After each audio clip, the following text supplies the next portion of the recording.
வணக்கம் பசுபதி அவர்களே. நல்லா எழுதப்பட்ட, எடுக்கப்பட்ட படங்கள்ல உங்கள பார்க்குறது என்னைக்குமே ஒரு தனி திருப்தி, தனி சந்தோஷம் எனக்கு அப்படின்னு நினைக்கிறேன் நானு. ஸோ ஓவர் த இயர்ஸ் அது நெறைய படங்கள ஞாபகப்படுத்துது, நெறைய கதாபாத்திரங்கள ஞாபகப்படுத்துது. இந்த வருஷம் முக்கியமாக பைசன் அப்படின்ற ஒரு படத்துல நீங்க கிட்டனுடைய தகப்பனாக, ஆனா தகப்பன் மட்டுமல்ல, அவனுக்குன்னு தனி ஒரு உயிர் இருக்கு, ஒரு தனி கதாபாத்திரம் அப்படின்ற ஒரு சென்ஸ் தான் கிடைச்சது. ரொம்ப ரசிச்சேன் உங்கள அதுல. ஸோ வந்ததுக்கு ரொம்ப நன்றி. நீங்க பெருசா இத நெறைய பண்ண மாட்டீங்கன்னு எனக்கு தெரியும். ஸோ அதுக்கான நீடு அவ்வளோவா வர்றதில்ல. அதனால தான், வேற ஒன்றும் இல்லை. நான் நினச்சிட்டேன் ரொம்ப நாளாகவே உங்க கூட பேசணும் அப்படின்னு நினச்சிட்டு தான் நான். மேபி ஒரு ஜென்ரலான ஒரு ஸ்பேஸ்லேருந்து ஆரம்பிக்கலாம் அப்படின்னு நினைக்கிறேன். இப்போதைக்கு ஒரு நடிகராக இந்த காலகட்டத்தில் உங்களுடைய சென்சேஷன்ஸ் என்னவாக இருக்குது அப்படின்ற ஒரு ஸ்பேஸ்லேருந்து மேபி கேட்கலாமோன்னு நினச்சேன் நான். இல்லை, சென்சேஷனாக எதை சொல்கிறீங்க? சென்சேஷன்ஸ் அப்படின்னா where you are today as an actor, where you have come looking. ஒவ்வொரு காலகட்டத்திலையும் நமக்கு ஒரு உணர்ச்சி வரும்ல, நம்ம வேலையை சார்ந்து. நம்ம இப்போ இதை பண்ணிக்கிட்டு இருக்கோம், இதுலேருந்து எனக்கு சந்தோஷம் கிடைக்குது, இதில் ஒரு சின்ன சிக்கல் இருக்குது, இதில் ஒரு சின்ன குழப்பம் இருக்குது, அந்த மாதிரி. ஸோ உங்கள் மனநிலை என்னவாக இருக்கும் இப்போ ஒரு நடிகராக? எந்த மாதிரி ஒரு இடத்துல இருக்கீங்க? இல்லை, அது எப்போவுமே அன்சர்டனிட்டி தான் லைஃப்னு நான் நினைக்கிறேன். அதுதான் நம்மளை ஒரு மொமெண்ட்டும் அந்த ப்ரெசண்ட்டில் இருக்கிறதுக்கு முயற்சி பண்ண வைக்கிதுன்னு நினைக்கிறேன். That's what I believe. எல்லாமே எனக்கு தெரியும், இல்லை எல்லாமே எனக்கு கரெக்டாக ஆகிடுச்சு, இல்லை நான் எல்லாம் கரெக்டாக பண்ணிகிட்ருக்கேன் அப்படிங்கிற ஒரு மனோநிலையில் அப்படி ஒன்று இல்லைன்றது ஜென்ரலான நான் ஃபீல் பண்ணுறது. பட் பர்சனலாக அது எனக்கு ரொம்ப ஜாஸ்தி இருக்குது. நான் மற்றவங்கள சொல்ல முடியுமான்னு எனக்கு தெரியல. பட் ஃபார் மீ அந்த அன்சர்டனிட்டி தான், அதுக்குள்ளேருந்து ஒரு விஷயத்தை நான் பேலன்ஸ் பண்ணி கண்டுபிடிக்கிற மொமெண்ட் இருக்குல்ல, அந்த ப்ராசஸ் தான் என் லைஃப். அதுதான் ஒருத்தனுடைய லைஃப்னு நினைக்கிறேன். ஈவன் நான் நாட் ஓன்லி ஆர்டிஸ்ட், நீ எனி ப்ரொஃபஷன். இது நிரந்தரம் இல்லை இது நான் சரியான பாதையில் போகிறேன்னா, இல்லை நான் அதுக்கான முயற்சியில் இருக்கிறேன்னா அப்படிங்கிற அந்த கன்ஃபியூஷனும், அதுக்குள்ளே கிடைக்கிற தெளிவும், அந்தந்த மொமெண்ட்டை கிடைக்கிற தெளிவும், இது எல்லாம் சேர்ந்து தான் அந்த ப்ராசஸை நோக்கி நான் அச்சீவ் அப்படின்னு நான் சொல்ல மாட்டேன். அச்சீவ்னு ஒன்று கிடையாதுங்கிறது என்னுடைய இது. அதை நோக்கி போகிறது இருக்குல்ல, அந்த ட்ராவல் தான் நம்மளுடைய ஹோல் லைஃப்னு நான் ஃபீல் பண்ணுறேன். அப்படி தான் இருக்குது இப்போ மொமெண்ட்டும். நான் இப்போ என் மனோநிலை நான் கரெக்டாகிடுச்சு, இல்லை நான் இது பண்ணதுனால நான் இப்படி ஆகிட்டேன், இல்லை இது நான் அப்படி ஒன்று இல்லை. இன்றைக்கி இப்போ பண்ணிட்டேன், இப்போ அடுத்து நான் எம்டியாக இருக்கேன், இப்போ என்ன பண்ணுறேன்னு எனக்கு தெரியல, பிளாங்க்னஸ் வந்துருச்சு. இப்போ அடுத்து எனக்கு ஒரு இன்புட் வரும்போது நான் அதை நோக்கி ஓட ஆரம்பிப்பேன். அது ஒரு நிறைவுனா தற்காலிகமான நிறைவு. அந்த போர்ஷனுக்கு தேவையோ, அது யாருக்கு தேவையோ அது அதோட போயிடும். ஆனால் என்னுடைய தேடல் போயிட்டே தான் இருக்கும். இப்போ இன்னொன்று வரும்போது அந்த தேடல் அங்கேருந்து ஸ்விட்ச் ஆகி போவோம். இப்போ நிறைய பேருக்கு இல்லை, ஒரு திருப்தி ஒரு நிரந்தரம்லேருந்து தான் கிடைக்குது. இல்லை, நிரந்தரமின்மை ஒரு பதட்டத்தை தான் பல பேருக்கு உருவாக்குது. எல்லாத்துலேயுமே சொல்கிறேன். இப்போது ஒரு கல்யாணம் பண்ணுறது எதுக்கு? ஓகே, எனக்கு நிரந்தரமான ஒரு பார்ட்னர் நான் தேர்ந்தெடுத்துட்டேன், ஒரு சொந்த வீடு, நிரந்தரமான ஒரு இடம் எனக்கு கிடச்சிருச்சுன்னு. நீங்கள் எப்போ நிரந்தரமின்மையில் ஒரு நிம்மதியை பார்க்க ஆரம்பிச்சிங்க அப்படி வேணா கேட்கலாம். இல்லை, நிம்மதிக்கும் நிரந்தரத்துக்கும் சம்மந்தமே இல்லை. அது மனசு பொறுத்து இருக்குன்னு நான் நினைக்கிறேன். அது நாம் என்னவா எடுத்துக்கிறோம் அந்த மொமெண்ட்லங்கிறது தான்.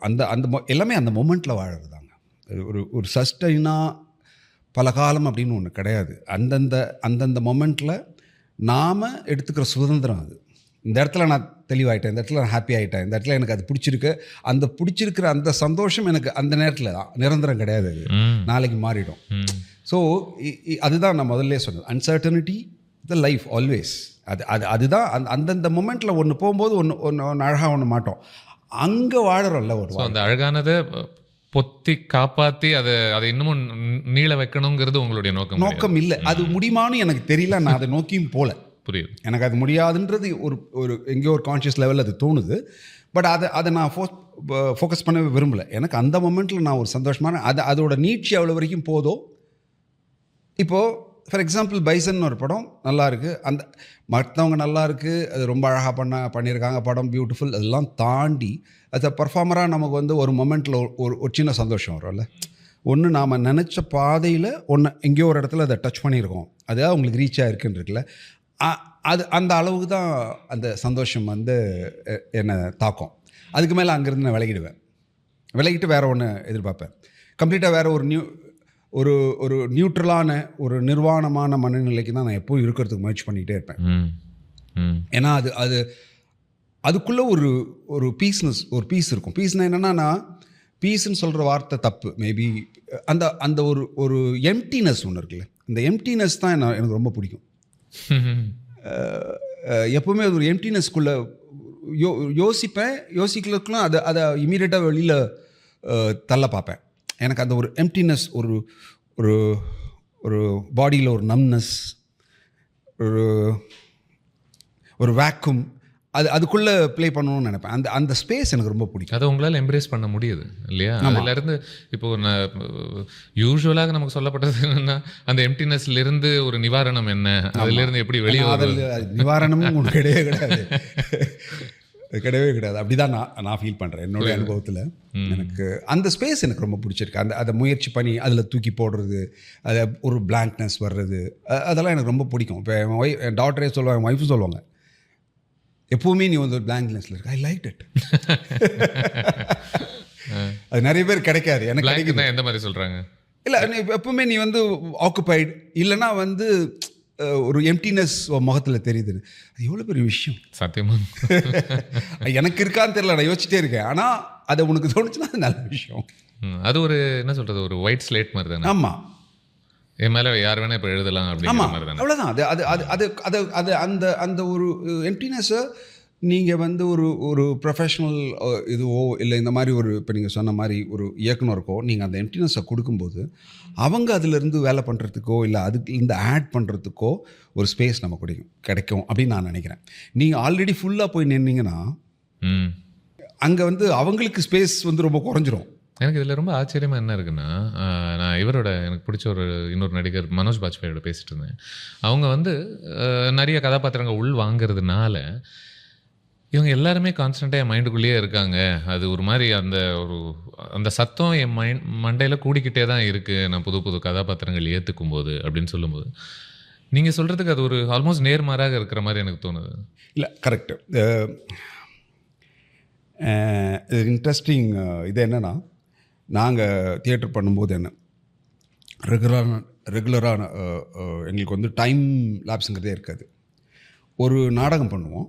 ஒரு நாடகம் பண்ணிகிட்டே ஈவினிங்கில் ஷோ பண்ணிகிட்டே டே முழுக்க வேறு ஒரு நாடகம் பண்ணுவோம். ரிஹர்சல் பண்ணிகிட்டே இருப்போம். ஒரு மாதம் இதை முடிச்சுட்டு அந்த நாடகத்தை ரேப்பப் பண்ணிவிட்டு இந்த நாடகத்தை டெய்லி நைட் ஷோ போவோம், இன்னொரு நாடகம் எடுப்போம். ஸோ இப்படி தான் நாங்கள் நாடகத்தை ட்ரெயின் பண்ணோம், பர்ஃபார்மும் பண்ண ஆரம்பித்தோம்.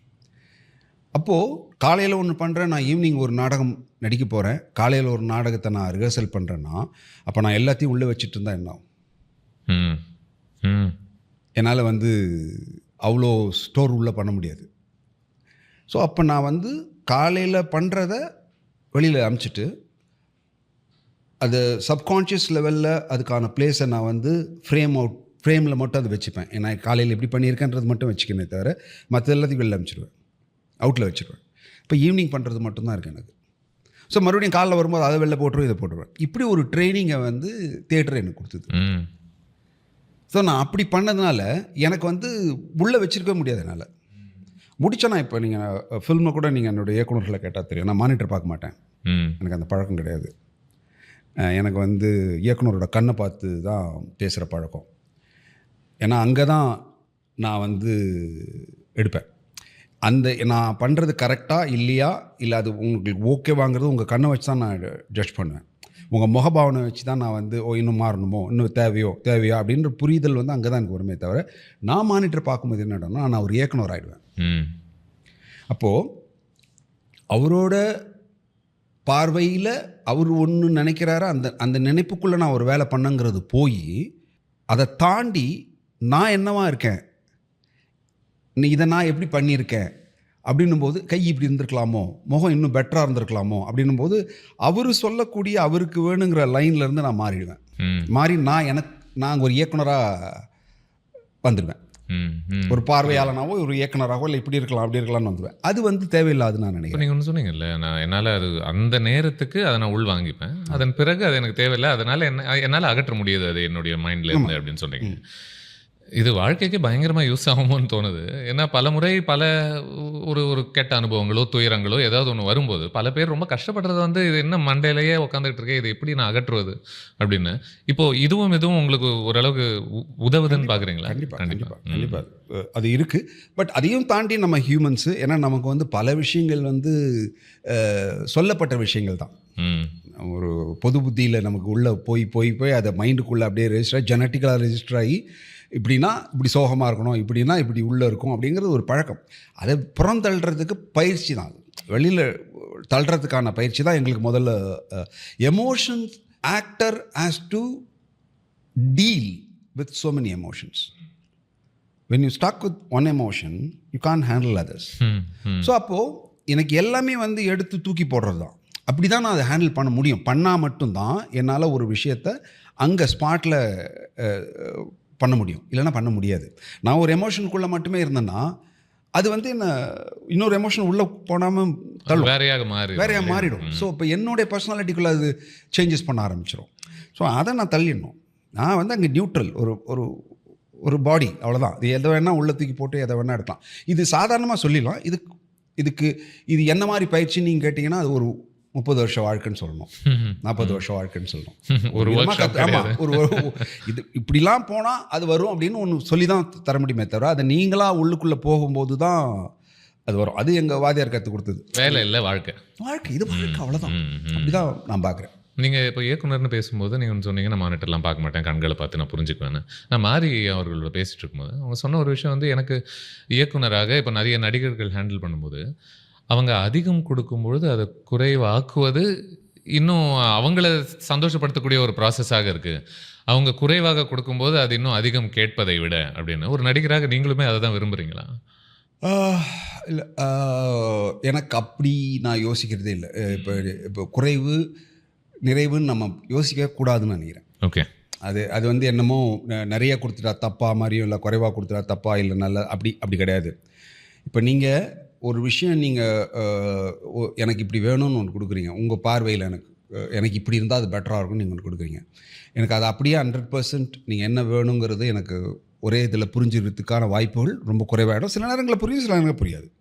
அப்போது நான் அதை உள்வாங்கிட்டு நான் ஒரு விஷயத்தை பண்ணும்போது நீங்கள் என்ன ஃபீல் பண்ணீங்களோ அதை விட ஜாஸ்தி என்னுடைய எமோஷன்ஸில் இருந்திருக்கலாம். நான் இப்போ பண்ணும்போது மேலே கூடுதலாக கூட இருக்கலாம். அப்போ உங்களுக்கு என்ன வேணுங்கிறது நீங்கள் தான் தெளிவாக இருக்கணும். நான் கொடுக்குற மேலேயும் கொடுக்கலாம், கீழையும் கொடுக்கலாம். அப்போ எனக்கு இது மேலே இருக்குது, கீழே இருக்கலாம், கீழே இருக்குது, மேலே இருக்கலாம்னு சொல்கிறது அவரோட வேலை. அதுதான் அவரோட வேலை. இயக்குனருடைய வேலை அதுதான். ஏன்னா நான் வந்து தியேட்டரில் ஆக்டராக வந்திருக்கேன், டைரக்டராக வந்திருக்கேன். என் வேலை என்னென்னா, அவன் பண்ணுற பொழுது இந்த அந்த ஸ்கிரிப்டுக்கு ஒரு தேவை இருக்குது. இந்த அளவுக்கு தான் அந்த ரிதம் வேணும் அப்படின்னு ஒரு ரிதம் இருக்குன்னா, அந்த ரிதமுக்கு மேலே போச்சுன்னா அது வந்து அந்த ஸ்கிரிப்ட்லேருந்து எலிவேட் ஆகிடும். இல்லை அந்த கேரக்டர் தனியாக இருக்கும், அது இதில் வராதுன்னும் போது நான் அப்போ கொஞ்சம் குறைச்சிக்கலான்னு சொல்லலாம். இல்லை ரொம்ப கீழே இருந்துன்னா மேலே இருக்கலாம்னு சொல்லலாம். அதுதான் என் வேலை. நீ இப்படி தான் பண்ணுன்னு நான் சொன்னேன்னா அது அங்கே என்னுடைய வேலையை தாண்டி நான் வந்து ஏதோ ஒன்று பண்ணி. நீங்கள் ரெண்டுத்துக்கும் ஒரு பெரிய பாகுபாடெல்லாம் ஒன்று பார்க்கறது கிடையாது. இது ஒரு அட்ஜஸ்ட்மெண்ட் தான். இது ஏற்றுறதும் மேலேயே அவ்வளோதான். இல்லை, எனக்கு இது சுத்தமாக இந்த ஃபீல் வரல, எனக்கு நான் நினச்சது இதில் இல்லை அப்படின்னா அங்கே ஒரு டெஃபினட்டாக ஒரு முரண். ஏன்னா நான் வேறு ஒன்று நினச்சிருக்கலாம். அப்போ அங்கே நான் வந்து டிஸ்கஷனுக்கு வேண்டியிருக்கு. 2 பேருக்கும் ஒரு டிஸ்கஷன் தேவைப்படுது. ஓஹோ, நீங்கள் எப்படி நினச்சிங்களோ, நான் எப்படி பண்ணியிருக்கேன். அப்போ இந்த டிஸ்கஷன் இல்லாமல் அந்த அடுத்த கட்டத்துக்கு நம்ம போகிறது உடன்பாடு இல்லை. இன்றைக்கி நிறைய இடங்கள்ல அதான் நடக்குது. எனக்கு அது பிரச்சனை இல்லை. எனக்கு வந்து நான் முதல்ல சொன்ன மாதிரி எனக்கு வந்து இயக்குனர் ரொம்ப முக்கியமான ஆள். ஏன்னா அவனுடைய பார்வையில் தான் நான் நடிக்கிறேன். அவன் என்ன யோசிச்சிருக்கானோ, இந்த கதை இப்படி, இந்த கதைக்குள்ளே இந்த கேரக்டர் இப்படி தான் இருக்கணும்னு அவன் டிசைட் பண்ணுறான். அதுதான் நான் கொடுக்கணும். அதுதான் என் வேலை. நான் தனியாக இல்லை சார், அது அப்படி இல்லை அப்படின்னு நான் சொல்லக்கூடாது, கொள்ளவும் முடியாது. அது எத்திக்ஸ் கிடையாது. நான் அதுக்கு தான் இன்றைக்கி ரெஃபரன்ஸும் சொன்னேன். இங்கே அப்படி இல்லையா, உங்களால் அதை கொடுக்க முடியலையா, அதை அவன் மாற்ற முடியும். இல்லை இப்படி பண்ணுங்கள், வேறு ஒன்று செய்யுங்க, இது வரல, எனக்கு நான் நினச்சது இது இல்லை அப்படின்னு. ஏன்னா இப்போ நாங்கள் வந்து நான் நினச்சதுன்னு பண்ணால் நான் தான் இயக்குனர் ஆகிடுவேன். ஆமாம் இல்லையா? ஒரு இயக்குனர் ஒருத்தர் தான் இருக்க முடியும். பல ஆக்டர்ஸ் இருக்கலாம், ஒரு இயக்குனர் தான் இருக்க முடியும். இப்போது சினிமாவில் வந்து ஒரு நாளைக்கு அந்த சீனி எல்லாம் கூட தூக்கிடலாம், கம்ப்ளீட்டாக மாற்றிடலாம், என்ன வேணால் செய்யலாம், என்ன மேஜிக் வேணால் செய்யலாம்.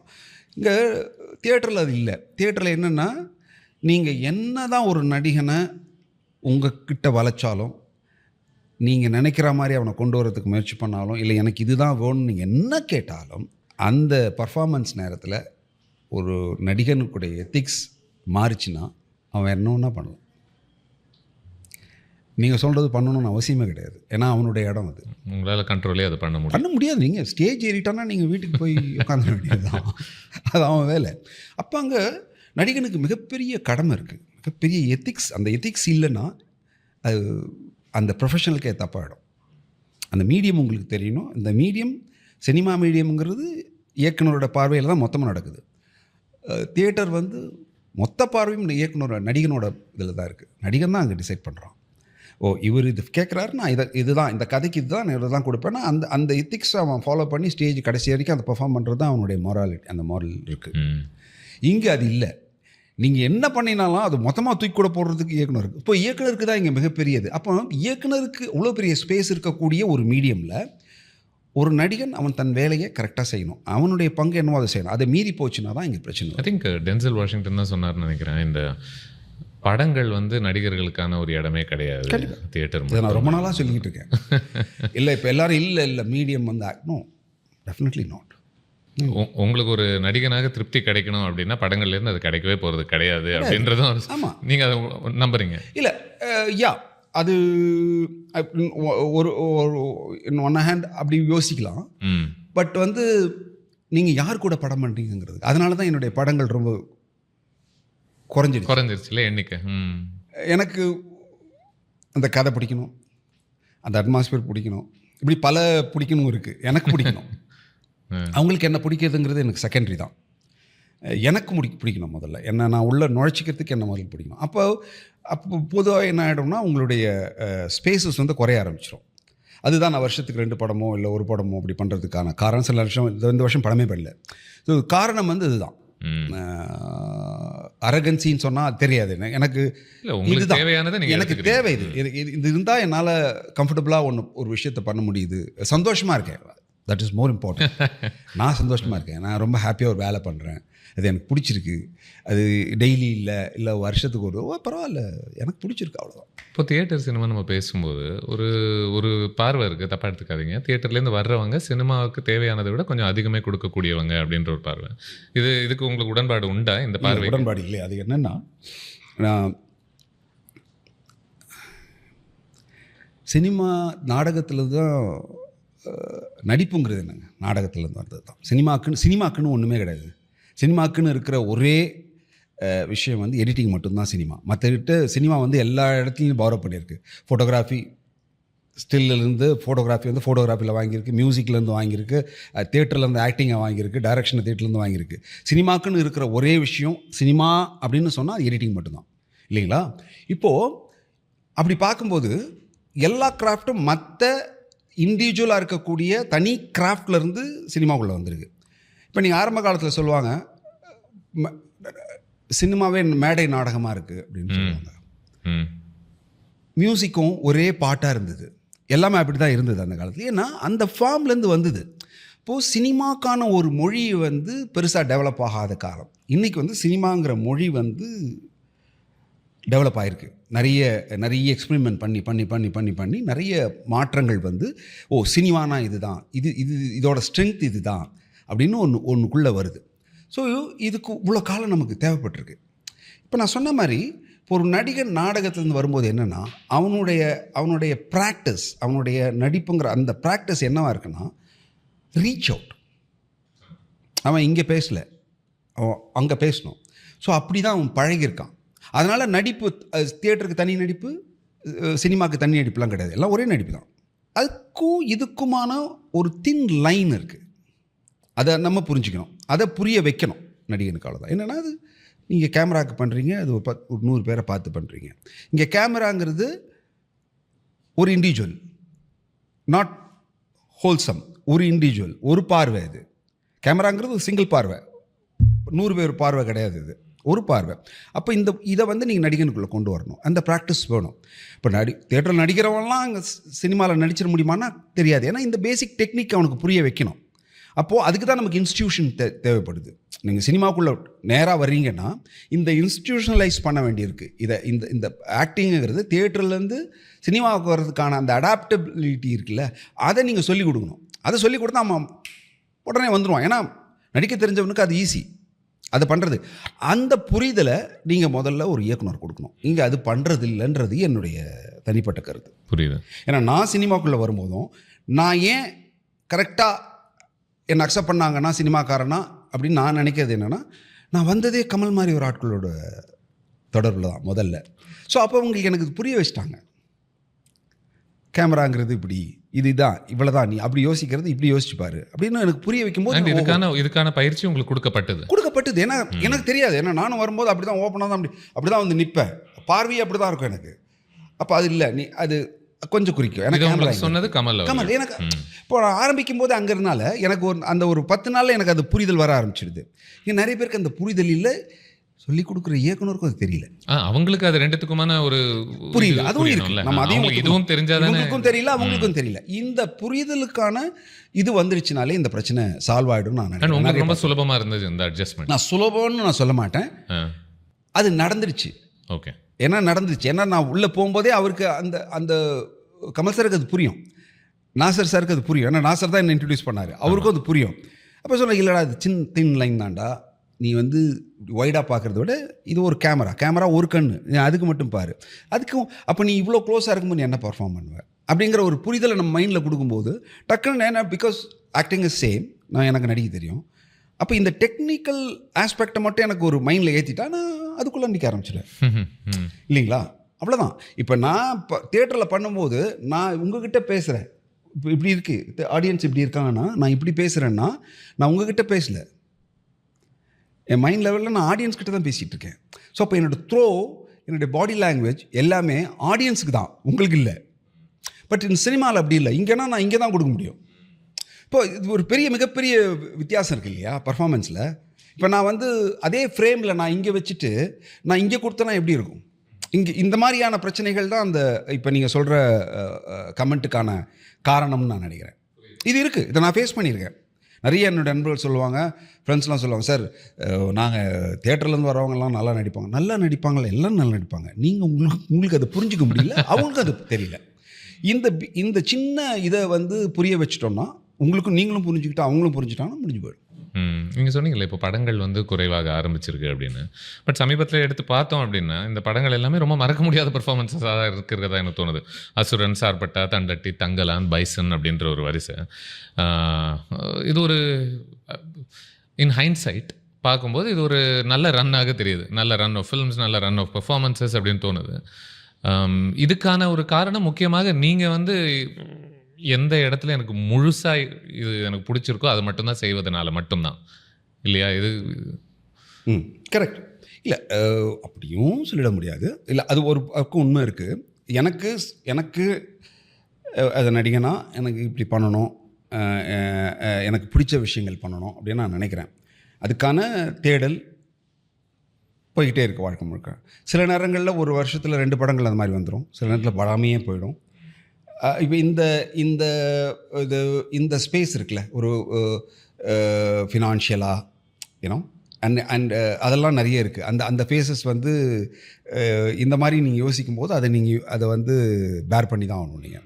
இந்த காலகட்டங்கள் இருக்குது. இன்னொன்று என்னென்னா, நிறைய பேர் என் மேலே வைக்கிற கமெண்ட் என்ன, சார் இவ்வளோ கேப் கொடுக்குறீங்க. அந்த கேப் நான் கொடுக்கல, அது ஏற்படுது. ஏன்னா நான் வந்து எனக்கு பிடிச்ச விஷயங்களை பண்ணணும், நல்ல கதை பண்ணணும். எனக்கு மட்டுமே இல்லது, நான் பண்ணுற எனக்கு பிடிச்ச விஷயங்கள் வந்து உங்களுக்காகவும் சேர்த்து தான். அது ஒரு 6 சார்பட்டா 3 பைசன் ஒரு வருஷத்துக்கு வந்தால் நீங்கள் பண்ண தான் போகிறேன் அப்படின்றீங்க. ஆமாம், வந்தால் கண்டிப்பாக பண்ணும். அந்த மாதிரி ரோல்ஸ் தான் பண்ணும். எனக்கு வரலை, நான் அதை தேடல்.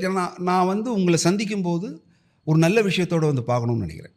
ஒரு தடவையும் ஆடியன்ஸோடு நான் வரும்போது ஒரு நல்ல விஷயத்தோட, ஒரு பியூட்டிஃபுல்லான பிரமாதமாக நான் என்ஜாய் பண்ணுற ஒரு விஷயத்த, கடமைக்காக பண்ணுற ஒரு விஷயத்தை உங்ககிட்ட கொடுக்குறத விட நான் சந்தோஷமாக பண்ணுற ஒரு விஷயத்த உங்ககிட்ட கொடுக்கணும்னு நினைக்கிறேன். அதுக்கு தான் அந்த டைம். இதுதான் நான் படம் பண்ணால் பண்ணிகிட்டே இருக்கலாம், அது எனக்கு இல்லை. அதில் எனக்கு அவ்வளோ விருப்பம் இல்லை. எனக்கு வந்து இருக்க போகிறது கொஞ்சம் காலம், பண்ணுற வேலையை சந்தோஷமாக பண்ணிவிட்டு நாம் பண்ணுற விஷயம் நமக்கு பிடிச்ச விஷயம் அடுத்தவனுக்கு பிடிக்கும், நல்ல விஷயமா இருக்கணும் அப்படின்னு நினைக்கிறேன் இல்லையா? ஏன்னா நான் பண்ணுற விஷயம் எனக்கு ரொம்ப பிடிக்கும், அது நல்ல விஷயமா தான் எனக்கு பிடிக்கும்.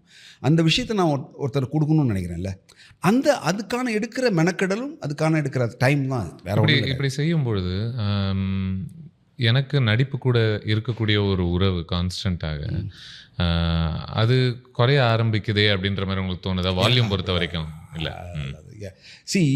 எனக்கு எப்படின்னா இப்போ வந்து உங்களுக்கு புரியுதில்ல. இப்போ நான் உன்னை சந்திக்கணும்னு நான் ஆசைப்படுறேன். ஆனால் அது வருஷத்துக்கு ஒரு வாட்டி நடக்குது, வருஷத்துக்கு 2 வாட்டி நடக்குது. ஆமாம், இது மாதிரி தான் அது. ஒரு ஊடல் மாதிரி தான் அது. காதல் ஊடல் அந்த மாதிரி தான். 2 பேரும் நினைக்கணும்ல. நானும் நினைக்கணும், நானும் இல்லை கண்டிப்பாக லைக் தட்.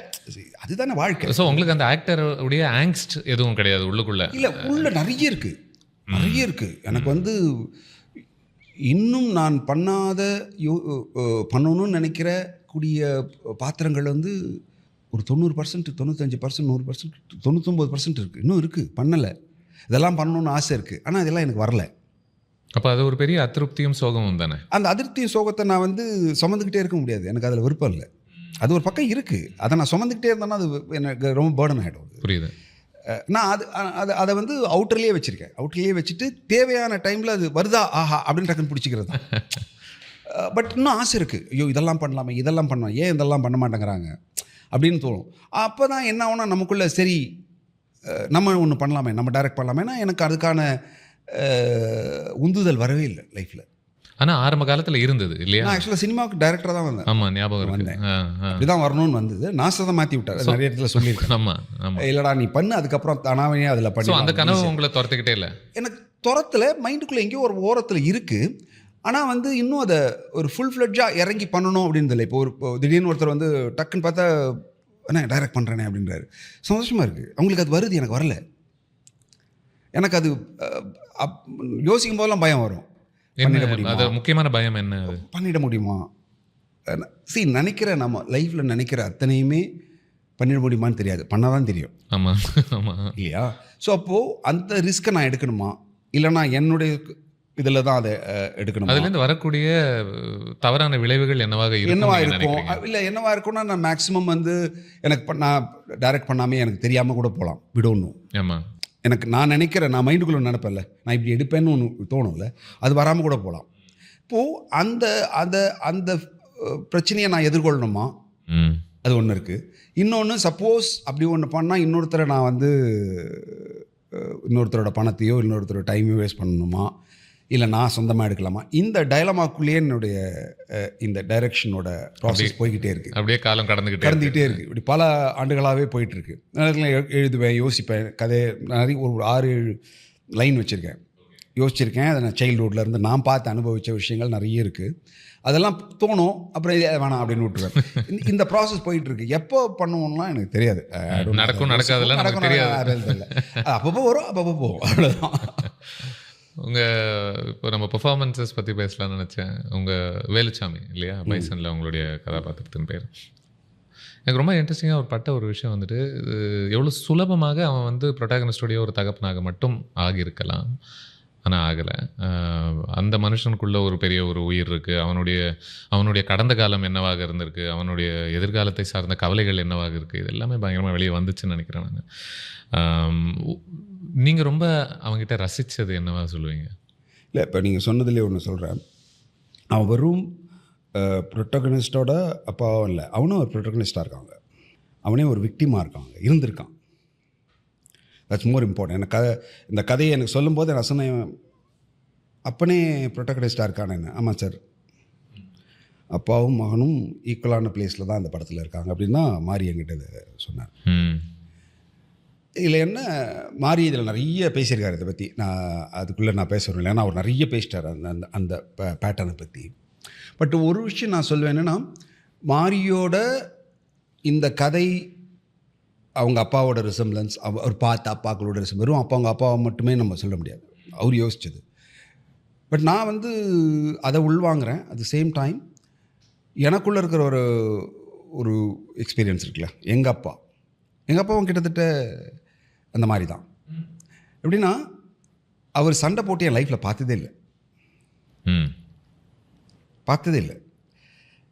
அவர் வந்து ஒரு ஒரு போர்ட்டஸில் வேலை பார்த்தாரு, ஒரு ஒரு வெல்டர், ஒரு அப்புறம் இது அடுத்த லெவலுக்கு போனார், ஃபோர்மேன், அந்த மாதிரி ஒரு போஸ்ட்டுக்கு போகிறாரு. போனாலும் அது யோசிச்சு பாருங்களேன், வண்ணாரப்பேட்டை மாதிரி ஒரு ஏரியா, அங்கே தான் நான் பிறந்து வளர்றேன். எங்கள் அப்பாவும் கிட்டத்தட்ட இப்போ 8 வயசில் அங்கே தான் அங்கே ஊர்லேருந்து அங்கே வராரு. அவர் வளர்ந்ததும் அந்த மாதிரி ஒரு வண்ணாரப்பேட்டை மாதிரியான ஒரு பியூட்டிஃபுல்லான ஒரு ஏரியாக்குள்ளே வளர்ந்த ஒரு ஆள். அவ்வளோ பொலைட்டாக இருப்பார். யாராவது வந்து அவர்கிட்ட சொக்கா பிடிச்சி கேட்டால் கூட கையை எடுத்து விட்டுட்டு சாரிப்பா அப்படின்ட்டு போவார். அந்த மாதிரி ஒரு ஆள். அவர் சண்டை போட்டு என் லைஃப்பில் நான் பார்த்ததே இல்லை. எங்களை அதட்டி கூட பெருசாக நான் பார்த்ததில்லை. அந்த மாதிரி ஒரு அப்பா. பேரலாக கட் பண்ண எங்கள் சித்தப்பா வந்து ரொம்ப கொஞ்சம் டக்குன்னு வயலண்ட் ஆகிடுவார். ஏன்னா அவருக்கு பொலிட்டிக்கலி கொஞ்சம் இன்வால்வ்மெண்ட் இருந்தது. அதனால் அப்போது நமக்கு தோணும், ஏன் அப்பா அப்படியே இருக்கார். நமக்கு எல்லாருக்குமே நம்ம படங்களும் நம்ம பொது புத்தியில் திணிக்கப்படுகிற பல விஷயங்கள் நம்ம எதை ஹீரோயிசமாக பார்ப்போம், எங்கேயோ ஒன்று ஓடிக்கிட்டே இருக்கும்ல. அப்போது தோணினே இருக்கும், ஏன் இவர் விக்ரஸாக கொஞ்சம் கெத்தாக இருக்க மாட்டேன். நான் சொல்லார், நான் கெத்தாக இருக்கலாம், சண்டை போடலாம், ஆனால் அது அந்த சண்டை போடுறது வந்து இன்றைக்கி சந்தோஷமாக இருக்கும், நாளைக்கு அது என்ன கொண்டுடும், மனசுக்குள்ளேயே அது கொண்டுடும் அப்படின்னு சொல்லுவார். அது வேணாம், அது விலகிட்டு போயிட்டால் ரொம்ப சந்தோஷமாக இருக்கும். ஒரு பீரியடுக்கு அப்புறம் நாங்களாம் வளர ஆரம்பித்தோடனே அவருக்கு பயம் ஜாஸ்தியாகி போய் அந்த ஏரியா விட்டு விலகிட்டோம். அந்த விலகல்ன்றது இண்டிவிஜுவல் கான்ஃப்ளிக்ட்ஸ்லேருந்து மட்டும் இல்லை, அந்த அரினாலேருந்தே அவர் விலகிட்டோம். இங்கே எங்கள் அப்பாவால் விலக முடிஞ்சுது, அங்கே வெளிச்சாமையால் விலக முடியல. ஸோ நான் அப்போது இதை வந்து என்னோட லைஃபோட கனெக்ட் பண்ணிக்கிறேன். இவ்வளோ நெருக்கமான ஒரு உறவு இருக்கு அப்போ இல்லை? ஆமாம், இதை கனெக்ட் பண்ணிக்கிறேன். இப்போ எனக்கு இந்த வேலுசாமி கிட்ட ரொம்ப பிடிச்சது என்னென்னா, அவன் பல நேரங்களில் வேணான்னு ஒதுங்குற ஆள் ஒரு மொமெண்ட்டில் இறங்கி அடிக்கிறான். ஆமாம். ஸோ அவனுக்குள்ளே அது இருக்குது. அது கூட கட்டாயம் அது கட்டாயத்தால் வர்றது, அந்த மொமெண்ட்டில் வருது, வேறு வழி இல்லைன்னு போது வருது. ஆனால் அவன் விட்டு போகவே இல்லை, அங்கே தான் இருக்கான், அங்கே தான் இருக்கு, இதுதான் என் உலகம், இது இங்கே தான் இருக்கிறேன், நான் எதுலேயும் எனக்கு பிரச்சனை வேணாம், நான் இப்படியே இருந்துடுறேன். ஆனால் அப்படியே இருக்குன்னா என் பிள்ளையோட கனவு போய்டும், பிள்ளைக்காக அடிப்பேன் அப்படிங்கிற ஒரு ஒன்று இருக்குல்ல, அது வந்து என்ன ரொம்ப இன்ஸ்பயர் பண்ணிச்சு. அதை சொல்லும்போது எனக்கு வந்து ரொம்ப ரொம்ப ரொம்ப நெருக்கமாக இருந்தது. இப்போது இதை வேலுச்சாமியை புரிஞ்சு இதை பண்ணும் பொழுது உங்கள் தந்தையவே உங்களுக்கு இன்னும் கொஞ்சம் பெட்டராக புரிஞ்ச மாதிரி இருந்துச்சா இதனால்? கண்டிப்பாக நிறைய என் டாக்டர்கிட்ட ஒய்ஃப்கிட்ட சொல்லுவேன், இதெல்லாம் நடந்தது என் லைஃப்பில். நான் வந்து ஒரு நாள் கூட எங்கள் அப்பா அப்படி பண்ணதை நான் பார்த்ததே இல்லை. கோவம் வரும், ஆனால் ஒரு நாளாவது முறைக்கலாமே, ஒரு இன்னும் இது சொந்தத்துக்குள்ளேயே தகராறு வருங்க, சொந்தத்துக்குள்ளேயே ஏதாவது வரும், எங்கள் அப்பா பற்றி எதாவது பேசுவாங்க, பயங்கர ரெஸ்பெக்ட் இருக்கும் எங்கள் அப்பா மேலே. சொன்னால் நடக்கும், அது வேணாம்ப்பா அப்படின்னா அந்த மொத்த குடும்பமும் கேட்கும். அதில் யாராவது ஒருத்தவங்க அந்த சின்ன நேரத்தில் இப்படி துள்ளுவாங்க இல்லையா, எங்கள் ஃபேமிலிக்குள்ளே தெரிஞ்சவங்க அப்படி சொல்லும் போது நீ அவனை அடக்க மாட்டேங்கிற, ஏன் நீ வந்து அப்படின்னு தோணும். புரிஞ்சுக்குவோம், ஓகே அப்படியா, ஓகே அடிக்கணுமா இப்படி கேட்டால் நீங்கள் என்ன உங்களுக்கு எப்படி அடிக்க தோணும். அந்த மாதிரி ஒரு பர்சனாலிட்டி எனக்கு அவர்கிட்ட நான் நிறைய கற்றுனேன் லைஃப்பில், நிறைய கற்றுக்கினேன். கடன் வாங்கக்கூடாது, லைஃப் முழுக்க கடன்றது லைஃப் அழிச்சிடும்னு இப்படி பல விஷயங்கள் நான் இன்னை வரைக்கும் அதை ஃபாலோ பண்ணிகிட்ருக்கேன். அது ஃபாலோ பண்ணணும்லாம் இல்லை, அது இருக்குது, அது எங்கேயோ மைண்டுக்குள்ளே அது எங்கேயோ ஸ்ட்ராங்காக இருக்குது. அந்த சிம்பிளிசிட்டி லைஃபு, இப்போ நமக்கு சிம்பிளிசிட்டினா நிறைய இருக்குது, எது சிம்பிளிசிட்டினே நமக்கு இன்னும் புரியுது. இப்போ கார் இல்லாமல் இருக்கிறது சிம்பிளிசிட்டியா, இல்லை கார் வச்சுக்கிட்டு சின்ன கார் வாங்க, அப்படிலாம் பல கேள்விகள் இருக்குது. சிம்பிளிசிட்டின்னு உங்கள் மைண்டில் நீங்கள் என்னவா இருக்கீங்க, எப்படி அதை விஷயத்தை ஹேண்டில் பண்ணுறீங்கிறது தான் சிம்பிளிசிட்டி. ஸோ அதை நான் முயற்சி பண்ணிக்கிட்டே இருப்பேன். அதுக்குள்ளே அந்த இதுக்குள்ளே அதனால தான் எனக்கு பல விஷயங்கள் வந்து பெரிய ஈடுபாடு வர்றதில்லை பல நேரம். நீங்கள் ஏதாவது ஒரு டைமில் இந்த வன்முறையெல்லாம் ஈடுபடுறதுக்கான ஒரு ஸ்பேஸ் இருந்துச்சா உங்களுக்கு? இல்லை, அந்த ஏரியா அப்படி இல்லை, ஃப்ரெண்ட்ஷிப் சேரும்போது எல்லாம் அப்படியெல்லாம் நடக்கும். பட் அங்கே அது ஒரு எனக்கு வந்து லைஃப்பில் பல விஷயங்களை கற்றுக் கொடுத்த நட்புனா என்ன, அன்புனா என்ன அப்படின்னு பல விஷயங்கள் சொல்லி கொடுத்தது வளர்பேட்டை. அந்த ஏரியா அவ்வளோ பியூட்டிஃபுல்லான, கலர்ஃபுல்லான, ஒரு செகண்டில் அப்படியே பொங்குற மனோபாவம், அடுத்து அப்படியே குறுகி அன்பாக கட்டி பிடிக்கிற ஒரு குணம், இது எல்லாமே அந்த ஊரில் அந்த ஏரியாவில் இருக்கும். நம்ம வந்து இது வரைக்கும் சினிமாவிலையோ இல்லை நம்ம காமிச்ச உலகங்கள் வந்து ஒரு சைடு மட்டும்தான் காமிச்சிது, வெறும் ஆக்ரோஷமான அப்படி தான் காமிச்சிருக்கு. அது இல்லை, அதை தாண்டி ஒரு மிகப்பெரிய அன்பு உள்ள, இப்போது என்னுடைய நண்பர்கள் அங்கே தான் இருக்காங்க. அப்படியா? இப்போ வரைக்கும் நாங்கள் அந்த ரிலேஷன்ஷிப்பு இருக்குது. இப்போவும் வந்து ஓடி கட்டி பிடிச்சிக்கிட்டு அதை அந்த தெருக்களில் போய் உட்கார்றது இன்னைக்கும் இப்போவும் அது அது அந்த உலகமே வேற. இப்போ நான் ஏன்னா பலமுறை நம்ம சின்ன வயசுலலாம் வளர்ந்த ஒரு இடம் இல்லை, நீங்கள் எங்கே போனீங்கன்னாலும் கூட அந்த மாதிரி ஒரு இடம் அமையாதா அப்படின்ற ஒரு கேள்வி எனக்கு இருந்துகிட்டே இருக்கும். எப்போவுமே அது மண்டி உள்ள ஓடிட்டே இருக்கும். இப்போ யாராவது திடீர்னு வண்ணாரப்பேட்டை அப்படியா அப்படின்னு தானே ஓடி போட ஆரம்பித்தோம். இப்போ சார்பேட்டாவில் நான் ரொம்ப அனுபவித்தேன். ஏன்னா அதை சுற்றி அந்த படத்தில் இருக்கக்கூடிய 90% பீப்புள் வந்து வண்ணாரப்பேட்டில் அந்த ஏரியாக்களில் இருந்த வியாசர்வாடி இதை சுற்றி இருக்க ஏரியாக்களில் வந்து நடித்தவங்க தான் எல்லாமே பாக்ஸஸ்ஸு. ஸோ அவங்களோட நான் நிறைய பேசிகிட்டே இருப்பேன். நான் கேரவனுக்கு போக மாட்டேன். காலைல வந்தேன்னா அங்கே உட்காந்து அங்கேயே சாப்பிட்டு அவங்களோட பேசி அது அவ்வளோ ஒரு அந்த அந்த வெள்ளந்தியான உள்ளமும் அது உடனே கோவப்படுற அந்த இதுவும் கோவப்பட ஐயோ தப்பு சாரிப்பா அப்படின்னு சொல்கிற அந்த அந்த அந்த குணம் இருக்குல்ல, அந்த அந்த தாட்டு அவ்வளோ பியூட்டிஃபுல்லாக நீங்கள் சொல்லும்போது அதில் ஒரு இன்னசென்ஸ் இருக்குன்னு. இன்னசென்ஸ் கம்ப்ளீட்டாக ஒரு இன்னசென்ட் அது அந்தந்த மொமெண்ட்டில் வாழுறதுங்க. தப்புன்னு உணர்ந்தோன்னு அதை தப்புன்னு அப்படியே சாஷ்டாங்கமாக மன்னிப்பு கேட்குறது இருக்குல்ல, அது வந்து உலகத்தின் உன்னதமான ஒரு செயல் நான் பார்க்குறேன். அவ்வளோ அட்டிங் உன்னை சாவடிச்சிடுன்னு சொல்கிற அடுத்த செகண்டில் ரியலைஸ் பண்ணி ஐயோ சாரிப்பா தெரியாமல் சொல்லிட்டோமா அப்படின்னு அப்படி அதை உருகிறது இல்லை, அது உலகத்தின் உன்னதமான ஒரு பாவம்னு நான் நினைக்கிறேன். அந்த மாதிரி பாவம் நீங்கள் எந்த யாருமே கொடுக்க முடியாது. அதை உணர்ந்து உள்ளேருந்து வந்தால் மட்டும்தான் அது நீங்கள் கொடுக்க முடியும். இருந்தும் நீங்கள் இப்போ வாழக்கூடிய ஒரு வாழ்க்கை ஓரளவுக்கு கொஞ்சம் வெளியில் வேறு வழி இல்லைன்னா நமக்கு வாழ்க்கை வேறு விஷயத்தை நோக்கி போயிட்டே இருக்கும்போது பல விஷயங்கள் இப்படி தான் உட்கார முடியும். எனக்கு இப்போவும் வந்து வண்ணாரப்பேட்டில் ஒரு வீடு வாங்கி செட்டில் ஆகிடணும், அங்கே இருக்கணும், அப்பப்போ போகணும் அப்படின்லாம் தோணும். அப்புறம் நான் வந்து ஷிஃப்ட் ஆகி பல்லாவரம் சைடில் அங்கே வந்து அங்கேயே வேறு ஒரு வாழ்க்கை. ஸோ வாழ்க்கைங்கிறது நமக்கு வந்து அந்தந்த மொமெண்ட்டில் வாழ்க்கையை கற்றுக் கொடுக்குற இடம் தானே. ஒரு இடம் நீங்கள் போக ஒரு இடமும் உங்களுக்கு ஒரு விஷயத்தை கற்றுக் கொடுத்துட்டே இருக்குது. நீங்கள் வீட்டில் சும்மா இருந்தாலும் உங்களுக்கு ஒரு விஷயத்தை அது கற்றுக் கொடுக்குது. நாம் ரெடியாக இருந்தோன்னா பல விஷயங்கள் நம்மளை நோக்கி வரும். எனக்குல இப்போது உங்கள் ரோல் பைசனில் எனக்கு பல இடங்கள் எனக்கு பிடிச்சது. அதில் முக்கியமாக எனக்கு நான் ரசித்த ஒரு இடம் வந்து ஒரு இடத்துல இப்போது வேலுச்சாமி அவனுடைய கடந்த காலத்தை யோசித்து பார்க்குறான். தன்னுடைய பையன் அங்கே கபடி விளையாட இருக்கும்போது யோசிச்சு பார்க்கும்போது டிப்பிக்கலி மோஸ்ட் ஃபிலிம்ஸ் என்ன பண்ணும் அப்படின்னா அவன் சின்ன வயசில் கபடி விளையாடினவன் அப்படின்ற ஒரு இடத்துக்குள்ளே தான் போகும். அவனே ஒரு இடத்துல விளையாடினா நிறுத்திட்டான் அப்படின்ற மாதிரி அவனை ஹீரோயிக்காக காட்ட ட்ரை பண்ணுவாங்க. நான் ரொம்ப ரசித்தேன். எனக்கு ரொம்ப சென்சிட்டிவாக பட்டது அவன் வெளியிலேருந்து அதையும் அவன் ரசிகனாக தான் இருந்திருக்கான் அவனுடைய கடந்த காலத்துலேயுமே. அவன் இறங்கிலாம் அடிக்கணும்னு அவசியம் இல்லை, அடித்த ஒருத்தனை இவன் ரசித்து பார்த்துருக்கான் அப்படின்றது ஒரு ரசிகனுடைய ஒரு அழகு எவ்வளோ ஒரு அதனுடைய ஒரு மனநிலை என்னவாக இருக்கும் அப்படின்னு புரிய வச்சதுன்னு நினைக்கிறேன், காமிச்சதுன்னு நினைக்கிறேன். இல்லை அது ரொம்ப நீங்கள் சொல்கிற மாதிரி அது யூஸ்வலாக அப்படி பண்ணியிருக்கலாம். யூஸ்வலாக அப்படி தான் பண்ணுவாங்க. அது மாறிக்கு வந்து அது இல்லை வேறு ஒன்று பண்ணணும். ஏன்னா நிறைய பேர் அப்படி தான் இருந்திருக்கான். எல்லாருமே ஆடினணும்னு அவசியமே இல்லை இல்லையா. எல்லாருமே வந்து கபடியில் அந்த ஏரியில் இருந்தால் கூட கபடி ஆடி இருக்கணுங்கிற அவசியம் இல்லை. ஆனால் கபடி உள்ளே இருக்கும், எங்கேயோ ஒரு மூலையில் இருக்கும். கபடி ஆடி தான் வந்து அங்கே இருக்கிற அத்தனை பேரும் கபடி ஆடி தான் வரணுங்கிற அந்த சினிமாக்கான ஒரு ஆப்வியஸ் ஹீரோ மோமெண்ட் வந்து சின்ன வயசுல யார் தெரியுமா அப்படின்னு சொல்லி அது பிரேக் பண்றாரு. அது டைரக்டர் கால். அது இந்த இது சினிமாட்டிக் இதுவே இருக்கக்கூடாது, இல்லை இந்த தாட்டே இருக்கக்கூடாது. சோ கால் சினிமான்னு சொல்லப்படுகிற எந்த தாட்டுமே எந்த மொமெண்ட்டுமே இருக்கக்கூடாதுன்னு அவர் டிசைட் பண்றாரு. அது மாரியோட கால். ஐ திங்க் இப்போதைக்கு ரசனைன்னு சொல்லும் போது நீங்கள் ப்ரொட்டாகனிஸ்ட்டை ரசிக்கிறது பார்க்குறதே ஒரு விதமான அழகு தான் நினைக்கிறேன். அதுதாங்க லைஃபு. நம்ம எல்லாரும் இங்கே எங்கே இந்த சினிமாவுடைய சிக்கல் ஆரம்பிக்குதுன்னா, இந்த ப்ரொட்டாகனிஸ்டாக இருக்கிறவன் எல்லாமுமா இருக்கணுங்கிற ஒரு ஒரு ஒரு இதுக்குள்ளே நிபந்தனைக்குள்ளே போகுது இல்லை சினிமா. அங்கே தான் பிரச்சனை வருது. ப்ரொட்டாகனிஸ்டாக இருக்கிறவன் சூப்பர் ஹீரோ, அவன் எல்லாமே பண்ணுவான். அந்த படத்தில் இருக்கக்கூடிய அந்த சொல்லப்படுகிற அத்தனை விஷயத்தை அவன் இருக்கணுங்கிறது ஒரு நிர்பந்தத்துக்குள்ளே அவங்க சினிமாவை கொண்டு வராங்கல்ல, அங்கே தான் சிக்கல் வருது. சூப்பர் ஹீரோ வந்து ஒரு ஆடியன்ஸாக இருக்கக்கூடாதா? ஏன் இருக்கக்கூடாது?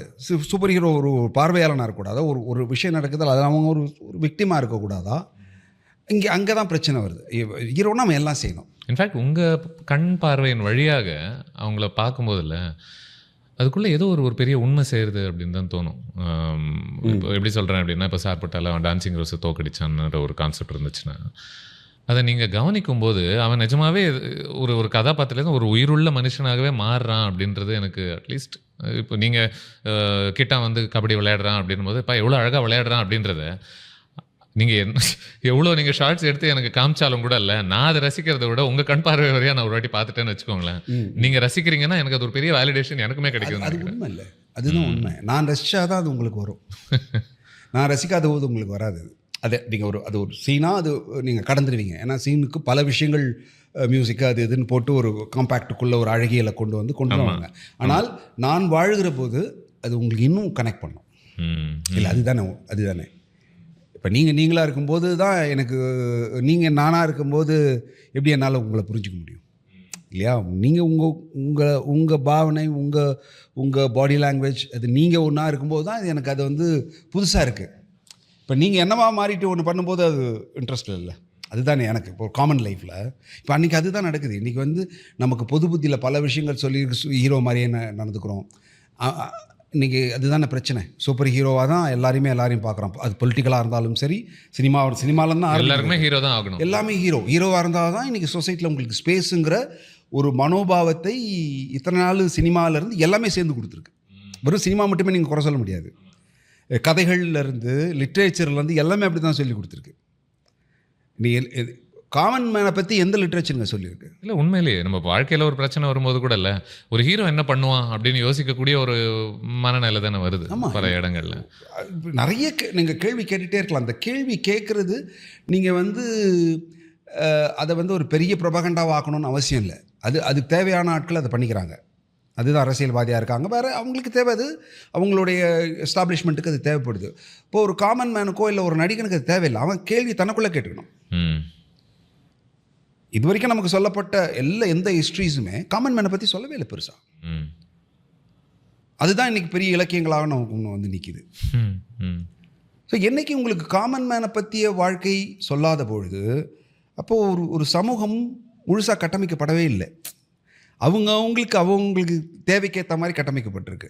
அதை தான் எஸ்டாப்ளிஷ் பண்ணிருக்கு. அதுதான் அந்த ஹீரோயிசமும் சொல்லுது. இப்போ தான் பசங்க வெளியில் வர்ற பசங்க அது யாராக வேணா இருக்கட்டும், யாராக வேணா இருக்கலாம், எல்லாருமே அந்த இதை நோக்கி போகிறாங்க. ஒரு காமன் மேனோட இதை வந்து பேசவே இல்லையே. இப்போ பல கதைகள் வந்து அந்த ஹீரோவே தான் கேள்வி கேட்குது, ஹீரோவே கேள்வி கேட்குறான். இல்லை அதுதான் வேணும் நமக்கு, அதுதான் வேணும். அடுத்த கட்டத்துக்கு நீங்கள் போகணும் அப்படின்னா அது கேள்வி கேட்டு ஆகணும். அவன் கட்டாயம் கேள்வி கேட்க நீ என்ன பெரிய ஹீரோன்னு நினைப்பா உனக்கு அப்படின்றது அதை உடைக்க முயற்சி பண்ணுவோம். அதை உடைச்சாதான் நீங்கள் அடுத்ததுக்குள்ளே போக முடியும். அது உடைக்கவே இல்லைன்னு நம்ம இது வந்து சினிமா வந்ததுனாலையோ இல்லை ஒரு நூற்றாண்டோ இல்லை அப்படி இல்லை, பலாயிரம் நூற்றாண்டுகளாகவே ஹீரோ வர்ஷிப் நம்மக்கிட்டே இருக்குது. கடவுளாக்கப்பட்டோம், இப்படி பல விஷயங்கள் இருக்குது இல்லைங்களா? ஒரு கதைகளாக மாறி அது ஹீரோயிசமாக மாறி அந்த ஹீரோயிசத்தை கடவுளாக மாறி இப்படி பல விஷயங்கள் இருக்குது, பல சொல்லிகிட்டே போகலாம். அது ஒருத்தருக்கு பிடிச்சிருக்கு பிடிக்கலங்க வேறு. பட் பொதுவாக நீங்கள் பார்க்கும்பொழுது இந்த ஒரு ஆங்கிள்னால் பல உண்மையான நாம் எடுத்துக்கொள்ள வேண்டிய விஷயங்கள் வெளியில் வராமையே போயிடுச்சு, அப்படியே அமைக்கிட்டாங்க. இது ஒரு நடிகனுக்கு யோசிக்கணுமா அப்படின்னா கண்டிப்பாக யோசிக்கணும். அது நடிகை மட்டும் இல்லை, எல்லாரும் யோசிக்கணும். சத்தியமா இல்லையா? எந்த ப்ரொஃபஷனலாலும் இது தேவைன்னு நான் நினைக்கிறேன். ஒரு நடிகனுக்கு தான் அது தேவை அப்படி கிடையாது, எல்லாருக்குமே தேவை. இப்போது நடிகன் தேவைன்னு பேசும்போது நீங்கள் தியேட்டர்லலாம் இருக்கும்போதில் உங்களுக்கு வரிகள்லாம் ஏற்கனவே எழுதப்பட்டிருக்கும், ரொம்ப தெளிவாக உங்களுக்கு தெரியும் அடுத்து என்ன ஏது அப்படின்ட்டு. இப்போ மாரி அவர்களுடைய ஒரு ஸ்டைல் இஸ் நாட் தட் இல்லையா? டிப்பிக்கலி அவர் ஜென்ரலாக நிறைய லொக்கேஷனில் போய் எழுதுவது உண்டு, ஃபிகர் அவுட் பண்ணுவது உண்டு, இன்னைய தேதிக்கு என்ன ஏறுதுன்னு. உங்களுக்கு இந்த மெத்தட் உங்களுக்கு எந்த விதத்துலையுமே ஒரு சிக்கலை உருவாக்கலையே ஒரு நடிகராக? இல்லை அது ஆகலை. ஏன்னா அது இப்போ நான் என்னை எக்யூப் பண்ணிக்கிறேங்க. இப்போ நாடகத்துலேருந்து வந்ததுனால இப்போ இந்த கேள்வி வருது அப்படின்னா, நான் இப்போ சினிமாவில் இருக்கேன். அப்போ சினிமாக்குன்னு சில மொழிகள் இருக்குது. சிலமா மொழினா லாங்குவேஜ் மட்டும் பேசல, பாடி லாங்குவேஜ், அதுக்கான ஒரு மொழி இருக்குல்ல, திரைக்குன்னு ஒரு மொழி இருக்குல்ல, அந்த மொழிக்கு நான் என்ன அடாப்ட் பண்ணிக்கணும். அப்போ சினிமா இப்படி தான் எடுக்கப்படுது. சினிமாவுடைய உன்னதமான மொமெண்ட்டும் இப்படி தான் இருக்கும், இல்லை ரொம்ப கீழே இருக்கிற மொமெண்ட்டும் இப்படி தான் இருக்குங்கிற ஒரு நமக்கு ஒரு புரிதல் இருக்கு இல்லையா? நம்ம நிறைய படங்கள் பார்க்குறோம், நிறைய படங்கள் ஒர்க் பண்ணுறோம், ஒரு 20 வருஷமாக 25 வருஷமாக சினிமாக்குள்ளே இருக்கிறோம். இப்போ ஒரு நிறைய புரிதல் இருக்குது. இப்போ அந்த புரிதலில் எது சிறந்தது அப்படின்னு ஒன்று இருக்குல்ல. இப்போ நான் என்ன பண்ண போகிறேன், அது நான் எந்த இடத்துல இருக்க போகிறேன். இப்போ ஃபார் எக்ஸாம்பிள் எப்படி கேட்கலாம், உங்களை அந்த கதாபாத்திரங்களை உங்களை உள்வாங்கிக்கிறதுக்கு அதுக்கான நேரம் உங்களுக்கு கிடைக்குதா? இந்த மாதிரி டக்குன்னு சில விஷயங்கள் மாறிக்கிட்டே இருக்கு. இல்லை, எனக்கு கிடைக்குதுன்னு நான் நினைக்கிறேன். எனக்கு கிடைக்குதுன்னு நினைக்கிறேன். ஏன்னா முதல்ல சொன்ன மாதிரி நான் வந்து எவ்ரிடே ஒரு ஆஃபீஸ் மாதிரி ஷூட்டிங் பார்க்கல, எவ்ரிடே ஷூட்டிங் போகிற ஆள் கிடையாது நான். ஸோ ஒரு படம், இந்த படம் முடிச்சு அடுத்த படம், சில நேரங்களில் ஒரே டைமில் 2 படம் பண்ண வேண்டிய கட்டாயம் வந்துடும். என்னென்னா ஏதோ ஒன்று இழுத்துறோம், ஒன்று அந்த மாதிரி டைமில் 2. அது கூட நான் என்ன பண்ணணுன்னா ஒரு மேக்ஸிமம் ஒரு சங்க் முடிச்சுட்டு அடுத்ததுக்கு அப்படி தான் யோசிக்கிற ஆள் நான். பொதுவாக அப்படி தான் நான் ரொம்ப அதில் கொஞ்சம் கான்ஷியஸாக இருப்பேன். அப்படி தான் டேட்ஸும் கொடுப்பேன். ஒரு படத்தை முடிச்சிட்டேன்னா நான் அதுக்குள்ளே அந்த மொமெண்ட்குள்ளே வாடுறதுன்னு சொல்ல மாட்டேன். அந்த மொமெண்ட்டுக்குள்ளே நான் எனக்கு ரொம்ப கம்ஃபர்டபுளாக இருக்கும். ஒரு படம்னா அதுக்குள்ளேயே இருப்பேன், நான் அந்த மைண்ட் செட்டுக்குள்ளேயே இருப்பேன். இதுதான் நான் இன்றைக்கி பண்ண போகிறேன், இதுதான் அட்மாஸ்பியர், இதுக்குள்ளே இருக்க போகிறேன். அது படம் முடிச்சுன்னா அது வந்து அப்படியே கப்புன்னு வெளில வந்துட்டு அடுத்த படத்துக்கு போய்டும். ஸோ இந்த கம்ஃபர்டபுளை வந்து நான் க்ரியேட் பண்ணேன். அதுக்கு தான் அதனால தான் இந்த டைம் எடுக்குது. எவ்ரிடே நான் வந்து ஷூட்டுக்கு போகாமல் இருக்கிறதுக்கான ரீசன் இது ஒரு 4 மந்த் ஜாபாக போனோம் பண்ணோம் அப்படி இல்லை. எனக்கு இது தேவைப்படுது, அதனால இந்த ஸ்பேஸ் வந்து எனக்கு பரவாயில்ல அப்படின்னு நான் அதை அக்செப்ட் பண்ணிக்கிறேன். இப்போ நீங்கள் பயங்கரமாக சிந்திக்கக்கூடிய ஒரு நடிகர். உங்களுடைய கதாபாத்திரங்கள் என்னவாக இப்போ பேப்பரில் இருக்கிறத விட ஐ எம் அஸ்யூமிங் நீங்கள் அதை விட அதிகம் தான் யோசிப்பீங்க. சரி, இது எனக்கு கொடுக்கப்பட்டிருக்கு, பட் இவன் என்னவாக இருந்திருப்பான், இவனுக்கு என்ன நடந்திருக்கும். அது வந்து நான் இல்லைங்க, எல்லா நடிகனும் பண்ணணுங்கிறது என்னுடைய, அதுதான் நான் நினைக்கிறேன். நடிகனுடைய வேலை அதுதான் நான் நினைக்கிறேன். இப்போ கொடுக்கப்பட்டிருக்கு, இதில் என்ன பாசிபிலிட்டிஸ் நான் பார்க்கணும்ல. நீங்கள் என்ன பாசிபிலிட்டிஸ், இது மட்டும்தான் இல்லை, இதுக்கு மேலே சொல்லப்படாத ஒரு இன்டர்னலாக ஒன்று இருக்கும். அது வெளியில் கூட வர தேவையில்லை, ஆனால் அது நீங்கள் உள்ளே நினைக்கும் போதே அது அழகாக இருக்கும் இல்லைங்களா. இப்போ ஒரு கேரக்டர் இருக்குது, இந்த கேரக்டருக்கு இந்த எமோஷனல் தான் இந்த சீனில் இருக்குன்னா அந்த ஒரு எமோஷனை மட்டும் நீங்கள் யோசிக்கணும்னு அவசியமே இல்லை. அதை தாண்டி உள்ள 1000 எமோஷன்ஸ் இருக்கும். அந்த எமோஷனல் உள்ளே இருக்கும்பொழுது இந்த எமோஷன் இன்னும் அழகாக மாறும். மனுஷனோட கான்ஃப்ளிக்ட் அதானே. இப்போ நான் வந்து கோவப்படுறேன்னா நான் உள்ள சந்தோஷமாக இல்லைன்னு அர்த்தம் இல்லை. அப்போ எனக்குள்ளே ஒரு சந்தோஷம் இருக்குது. என் குடும்பத்துக்குள்ளே இருக்கும்போது, என் குழந்தை கூட இருக்கும்போது, எங்கள் அம்மா கூட இருக்கும்போது எனக்கு ஒரு சந்தோஷம் இருக்குல்ல. அந்த சந்தோஷத்தின் மேலே தான் எனக்கு ஒரு பிரச்சனை வருது, அந்த பிரச்சனையில் கோபம் வருது. அப்போ உள்ளுக்குள்ளே சந்தோஷம் இருக்குது. அப்போது இது ஒரு நடிகன் புரிஞ்சுக்கணும், இதுக்குள்ளே இருக்கணும். வெறும் இல்லை அந்த கோவம்னா அப்படி ஒன்று கிடையாது. கோவம் அப்படி இல்லை, உள்ள லேயர்ஸ் இருக்குல்ல. ஆஸ் அ ஹியூமன் நம்ம வெறியில தேவையில்லை. நாம் என்னவா இருக்கோம் நம்மளை முதல்ல புரிஞ்சுக்கிட்டாலே பல விஷயங்கள் வந்து ஈஸியாகிடும் நான் நினைக்கிறேன். இப்போ யோசிக்கிறேன். இப்போ நீங்கள் படங்கள்லாம் போகும்போது அது ஒரு என்ன சொல்கிறது, ஒரு டெமோக்ராட்டிக்கான ஒரு ஸ்பேஸ். அங்கே பல பேர் இருப்பாங்க, எல்லாருமே உங்களை மாதிரி சிந்திக்கணும்னு அவசியம் இல்லை. கண்டிப்பாக. இப்போ பல நடிகர்கள் வந்துட்டு ரொம்ப மேலோட்டமாக அதை அப்ரோச் கூட பண்ணிவிட்டு அவங்க பாட்டுக்கு பண்ணிட்டு போகக்கூடிய இடங்கள்ல இருப்பாங்க. இப்போ அப்படி இருக்கும் பொழுது அதில் ஒரு டிசோனன்ஸ் மாதிரி ஒன்று இருக்குமா? இப்போ நான் இந்த ஸ்பேஸில் நான் இருக்கேன், நான் இதெல்லாம் சிந்திக்கிறேன், அதனால என்னுடைய பெர்ஃபார்மன்ஸ் இந்த மாதிரி ஒரு நிறைய லேயர்டாக இருக்கக்கூடிய ஒருவரும், லேயர்ஸ் பற்றி பெருசாக இல்லாத ஒருவரும் மேலோட்டமாக பண்ணும்பொழுது அது ரெண்டுமே ஒரு இடத்துல இருந்தால் அது இல்லை, அதை நான் ரொம்ப யோசிக்க முடியாது சார். நான் யோசிச்சேன்னா பிரச்சனை வரும், நான் யோசிக்க முடியாது. அதை புரியுது. அது வந்து இல்லை, ஆனால் ஒரு பார்வையாளராக உங்களுக்கு அது இல்லை, அது இருக்குது, அது கண்டிப்பாக இருக்குது, அது கண்டிப்பாக இருக்கும். நான் தான் சிறந்த அந்த பாயிண்ட் இல்லை, நான் சிறந்த அது நான் சொல்ல வரல.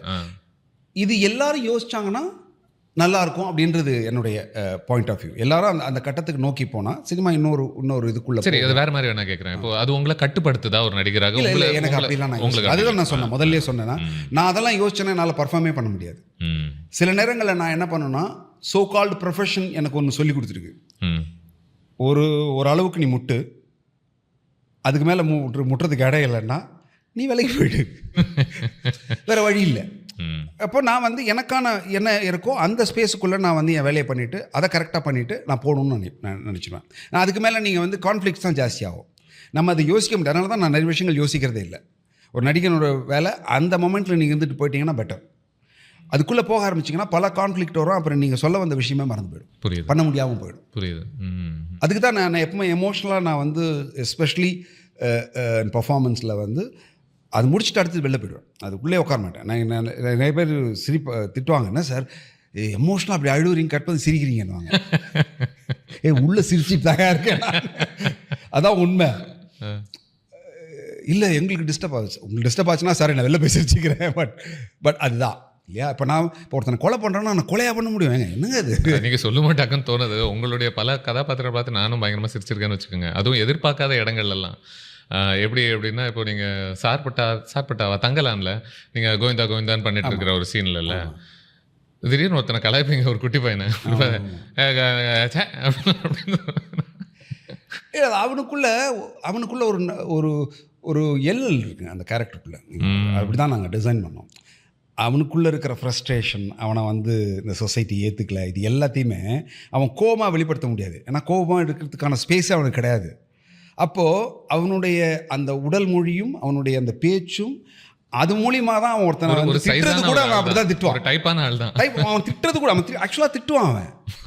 அவன் அசிங்கமாக திட்டுவான். ஆமாம். ஆனால் அவனுடைய உடல் மொழி அதுவுமே அது ஒரு உங்களுக்கு வந்து ஒரு பார்க்குறவங்களுக்கு அது வந்து ஒரு காமெடியான ஒரு உடல் மொழியாக இருக்கும். அப்படி தான் அந்த கேரக்டரை டிசைன் பண்ணும். அது அப்படி தான் பண்ணணும். அது வாண்டடாக. ஏன்னா அந்த படத்தில் பார்த்தீங்கன்னா எல்லாமே இப்படி இருக்கும். ஒருத்தன் இப்படி இருக்கணும் அவன். ஆனால் உள்ளுக்குள்ள அவ்வளோ கோவம் இருப்பான். சும்மா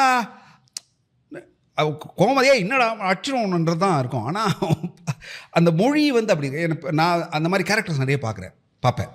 அதை பார்த்தோன்னா டக்குன்னு அதை இது என்னைக்காவது ஒர்க் ஆகட்டும் அப்படின்ட்டு தூக்கி வச்சுக்கிறது. அப்படி நிறைய கேரக்டர்ஸ். இன்ஃபேக்ட் சட்டுன்னு தோணுது விருமாண்டியில் நீங்கள் பண்ண கதாபாத்திரம் கூட இல்லை, நிறைய நகைச்சுவையான இடங்களும் அதுக்கு இருக்கு. நிறைய உள்ள அந்த ஃப்ளேவர்ஸ் இருக்குங்க. ஏன்னா நான் பேசிக்காகவே அந்த மாதிரி. ஆனால் இன்ஃபேக்ட் அதில் ஒரு வெகுளித்தனமும் கூட சில இடங்கள்ல இருக்கும் அவங்ககிட்ட. மனிதர்களுக்குமே இருக்குங்க. நம்ம அதை வந்து ஐடென்டிஃபை பண்ண மறந்துடுறோம். அது இருக்குது, அதை எடுக்க மறந்துடுறோம். அது என்ன பிரச்சனைனா நமக்குள்ள அந்த நம்மளுடைய வீக்கான மொமெண்ட்டை மட்டுமே நம்ம ஊதி பெருசாக்கியே வச்சுருக்கோம். நான் எவ்வளோ கஷ்டப்படுறேன் பாரு, எனக்கு ரொம்ப வாழ்க்கையில் எவ்வளோ பிரச்சனை, அதை மட்டுமே நம்ம ஊதி பெருசாக்குறோம். நாம் சந்தோஷப்படுற அந்த மொமெண்ட்டை நம்ம யோசிக்கிறதே இல்லை. அதை வந்து ஒரு ஒரு ஒரு கவுண்ட்டாக கூட நம்ம அதை வாழ்க்கையில் பார்த்துக்கிறதே இல்லை. நல்லா யோசிச்சு பாருங்களேன். ஒருத்தன் சோகமாக இருக்கான்னா வாழ்க்கை முழுக்க சோகமாக இருந்திருப்பான்? சத்தியமாக இல்லை. அவன் இந்த சோகத்தை விட அதிகமான சந்தோஷப்பட்ட மொமெண்ட் இருக்குது. ஆனால் அவனுக்கு அது பெருசாகவே தெரியல. அதை அவன் யோசிக்கவே இல்லை. அந்த மொமெண்ட் அவன் வந்து ரிசீவ் பண்ணவே இல்லை. தான் கருணையற்றவனாக இருக்கான். அவன் ரொம்ப ரிஜிடாக இருந்திருக்கான். ஏன்னா இதுதான் நான் அப்படின்னு அவன் டிசைட் பண்ணிட்டான். இது வந்து பொதுவாகவே என்னென்னா இந்த பொது புத்தியில் பார்த்து பார்த்து பார்த்து பார்த்து சிரிப்பும் சந்தோஷமும் பெருசு இல்லை, அது ரொம்ப சிறுசு அப்படிங்கிற அதுதான் ரொம்ப உயர்ந்த உங்களுடைய எல்லா பிரச்சனைக்கும் பெரிய தீர்வே அதுதான். சிரிச்சிட்டிங்கன்னா முடிஞ்சு போச்சு. ஒருத்தர் அடிக்க வரானா கூட இப்போ எனக்கும் கோவம் வரும். நான் இல்லைன்னுலாம் சொல்ல மாட்டேன். நானும் ஞானி கிடையாது. எல்லோரும் யாருமே ஞானி கிடையாது. இங்கே கோவம் வரும். அந்த கோவத்தை அடுத்து ஒன்று நடக்கும்ல, ஐயோ அப்படின்னு ஒன்று நினச்சிட்டிங்களா நீங்கள் ஞானி ஆகிடுவீங்க. அந்த நேரத்தில் நீங்கள் ஒரு நியூட்ரல் வந்துடும் உங்களுக்கு. அவ்வளோதான். இது எல்லாமே இருக்கிறது தாங்க ஹியூமன். இது மட்டுமே ஒரு ஞானியாகவே நீங்கள் 24 மணி நேரம் இருக்க முடியாது. நியூட்ரலாகவே நீங்கள் வந்து 24 மணி நேரமும் இருக்க முடியாது. அது கொஞ்சம் போரிங்காக ஃப்ளக்சுவேஷன் தான் வாழ்க்கை. அந்த ஆரம்பத்தில் நீங்கள் சொன்ன அதே அன்சர்டன்டி அதுதான் வாழ்க்கை. அப்படி தான் நான் நினைக்கிறேன். நடிப்பு மத்தியில் மீன் வசனங்கள் ஓகே, பட் அது மத்தியில் இருக்கக்கூடிய இந்த பாசஸ், இந்த சைலன்ஸ் எல்லாம் இருக்குல்ல, டிப்பிக்கலி உங்கள் மைண்டில் என்ன ஓடிக்கிட்டு இருக்கும் அந்த மாதிரி இடங்களில்? அது பெரிய ப்ராசஸ். எதுனா அந்த அந்த அந்த கேரக்டர் என்ன எனக்கு சொல்லுது, அந்த கேரக்டர் நான் உள்வாங்கிற பொழுது, நான் அந்த டைலாக் பேசும்போது அது என்ன ஸ்பேஸ் கேட்குது. இப்போ ஒரு சொல்லுங்கள். உதாரணத்துக்கு கிட்டா வந்துட்டு ஒரு இடத்துக்கு செலக்ட் ஆகிட்டான் அப்படின்ற ஒரு காட்சியை நம்ம எடுத்துக்கோமே. நீங்கள் அங்கே ஒரு பார்த்துக்கிட்டு இருக்கீங்க, உங்களுக்கு வசனங்கள் பெருசாக கிடையாது. அவன் ஃபோன் பேசுகிறான், வர்றான், அங்கே கேர்ள் ஃப்ரெண்ட் இருக்காங்க, அவனுடைய அக்காவை போய் அவன் கட்டி தழுவுறான், நீங்கள் அங்கே நின்று இது எல்லாமே கவனிச்சிக்கிட்டு இருக்கீங்க. அந்த மாதிரி இடங்களில் உங்கள் மனநிலை என்னவாக இருக்கும், நீங்கள் அதை எப்படி அணுகுவீங்கன்னு நினச்சிட்டு? இல்லை, இப்போ அதான் அந்த மாதிரி நேரங்களில் என்ன ஆடாச்சு, இது ஒரு பல நேரங்களில் ஒரு நடிகனுக்கு பல விஷயங்கள் தோணும். அது எல்லாமே செய்ய முடியாது. ஏன்னா அது பார்வை வந்து வேற ஒரு இடத்துலேருந்து வருது. ஸோ அப்போது நீங்கள் நினைக்கிறதும் அவர் கேட்குறதும் சிங்க் ஆச்சுன்னா நீங்கள் பார்க்குறது, ஆடியன்ஸ் பார்க்குறது. சிங்க் ஆகலைன்னா அதுவும் நீங்கள் பார்க்குறது தான். ரெண்டும் இருக்குது. இப்போது நான் வந்து இந்த சீனை இப்படி ஒன்று சொல்லும்போது இது இப்படி பண்ணலாம். சில நேரங்களில் எனக்கு தோணும், ஐயோ டயலாக்கே வேணாமே அப்படின்னு தோணும். ஏன்னா என் மைண்ட் வந்து அந்த சீனை இப்படி கன்சீவ் பண்ணுறோம் டக்குன்னு. இது வேணாம் நல்லா இல்லை, அப்படியே இருக்கலாம், அந்த ஸ்பேஸ்லேயே இருக்கலாம், அந்த டைலாக்கும் இல்லாமல் எதுவும் இல்லாமல் இந்த ஒரு ஸ்டாரிங் மொமெண்ட்லேயே இருப்பேன். என் மைண்டுக்கு அது வேலை பண்ணியே இருக்கும். அப்படி இருக்கலாம் தோணும். அங்கே வந்து டைலாக் வேணும்னு ஒரு கம்பல்ஷன் இருக்கலாம். அதை வந்து இயக்குனர் எனக்கு தேவைன்னு எதிர்பார்க்கலாம். இப்படி இருக்கும். சில நேரங்களில் ஒரு டிஸ்கஷன் இருக்கும். ஃபார் எக்ஸாம்பிள், சார்பேட்டாவில் வந்து டான்சிங் ரோஸ் அடித்து கீழே விடுறான். விழுந்தோடனே நான் மேலே ஏறி போய் அவனை பார்த்து இது பண்ணுற நேரத்தில் ஒரு டைலாக் வைக்கலாம் அப்படின்னு இருக்கும்போது நான் சொன்னேன், பேசிகிட்டே இருந்தோம், வேணாம் வச்சுக்கலாம்ண்ணா, ஒன்று தான் நல்லா இருக்கும்ல அப்படின்னு பேசிட்டு, இல்லை வேணாம்ப்பா வேணாம் டைலாக் வேணாம், சரிண்ணா அப்படின்னு போயிட்டான். தம்பி டக்குன்னு ஓகேண்ணா நீ பண்ண பார்க்கலாம் அப்படின்னு. ஸோ அந்த நேரத்தில் எனக்கு அது டைலாக் வேணாம்னு தோணுச்சு. ஏன் டைலாக் வேணும்? ஏன்னா இத்தனை நாள் வரைக்கும் நான் கனவு கண்டிருந்த ஒரு மொமெண்ட்டுக்கு ஏதோ ஒரு புள்ளி கிடச்சிருக்கு. அந்த சந்தோஷத்தை அவன் அனுபவிக்கிறான்ல. வார்த்தையே இல்லை, வார்த்தை ரொம்ப சிறுசு அந்த இடத்துல அப்படின்னு எனக்கு தோணுச்சு. மைண்டு சொல்லுச்சு. டக்குன்னு அந்த மொமெண்ட்டில் வேணாம்னு சொன்னோன்னு அப்படி பண்ண தான் அது. சில நேரங்களில் அது எடுத்துக்கொள்ளப்படாது. அப்போ அங்கே வேறு என்ன தேவையோ அதை நம்ம பண்ண வேண்டியது. இது என்னுடைய தொழிலின் கட்டாயம். அவ்வளோதான். அவ்வளோதான். அதை நீங்கள் வந்து மறுதளிக்கவே முடியாது. அது அது இருக்கும், அது இருந்து தான் ஆகணும். ஏன்னா அதுதான் ஸ்ட்ரக்சர். அது ஸ்ட்ரக்சருக்குள்ளே நீங்கள் போய் ஆகணும். அதுக்குள்ளே போகிறோன்னா அப்படி தான் போய் ஆகணும். இல்லை நீங்கள் தனியாக தான் பண்ணிகிட்டு இருக்கணும், நீங்கள் நாடகம் பண்ணிகிட்டு இருக்கணும், அது வேறு. சினிமான்னு வரும்போது அந்த ஸ்ட்ரக்சருக்குள்ளே அது அப்படி தான் இருக்குது, அப்படி தான் இருக்கணும்.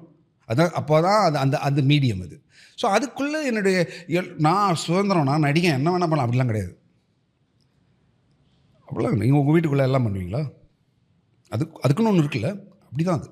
ஸோ அப்போ அந்த தேவைகள் என்னவோ அதுக்கேற்ற மாதிரி அந்த டைம் நமக்கு மைண்டில் என்ன 1000 இருந்தாலும் அதை உள்வாங்கிக்கிட்டு அதை கொஞ்சம் வாரம் வச்சுட்டு அதில் இருக்கக்கூடிய கனெக்டாக இவர் சொல்லக்கூடிய விஷயங்களும் கனெக்டாக எவ்வளோலாம் கனெக்ட் ஆகுதோ அதை நம்ம உள்ளே கொண்டு வரணும். அப்படி தான் நடக்கும். அப்படி தான் ஒரு இயக்குனருக்கும் நடிகருக்குமான அந்த உறவு வந்து அப்படி தான் இருக்கணும். அதுதான் ஹெல்த்தியாக இருக்கணும். இத்தனை லேயர்ஸ் இருக்கிறதுனால தான்ல பல இந்த மாதிரி கேரக்டர்ஸை அவன் என்னதான் வசனங்கள் பேசினாலுமே அவனுடைய உள் உணர்வுகள், உள் உணர்ச்சிகள் என்னன்றது தெளிவாக புரிஞ்சிருதுன்னு நினைக்கிறேன்.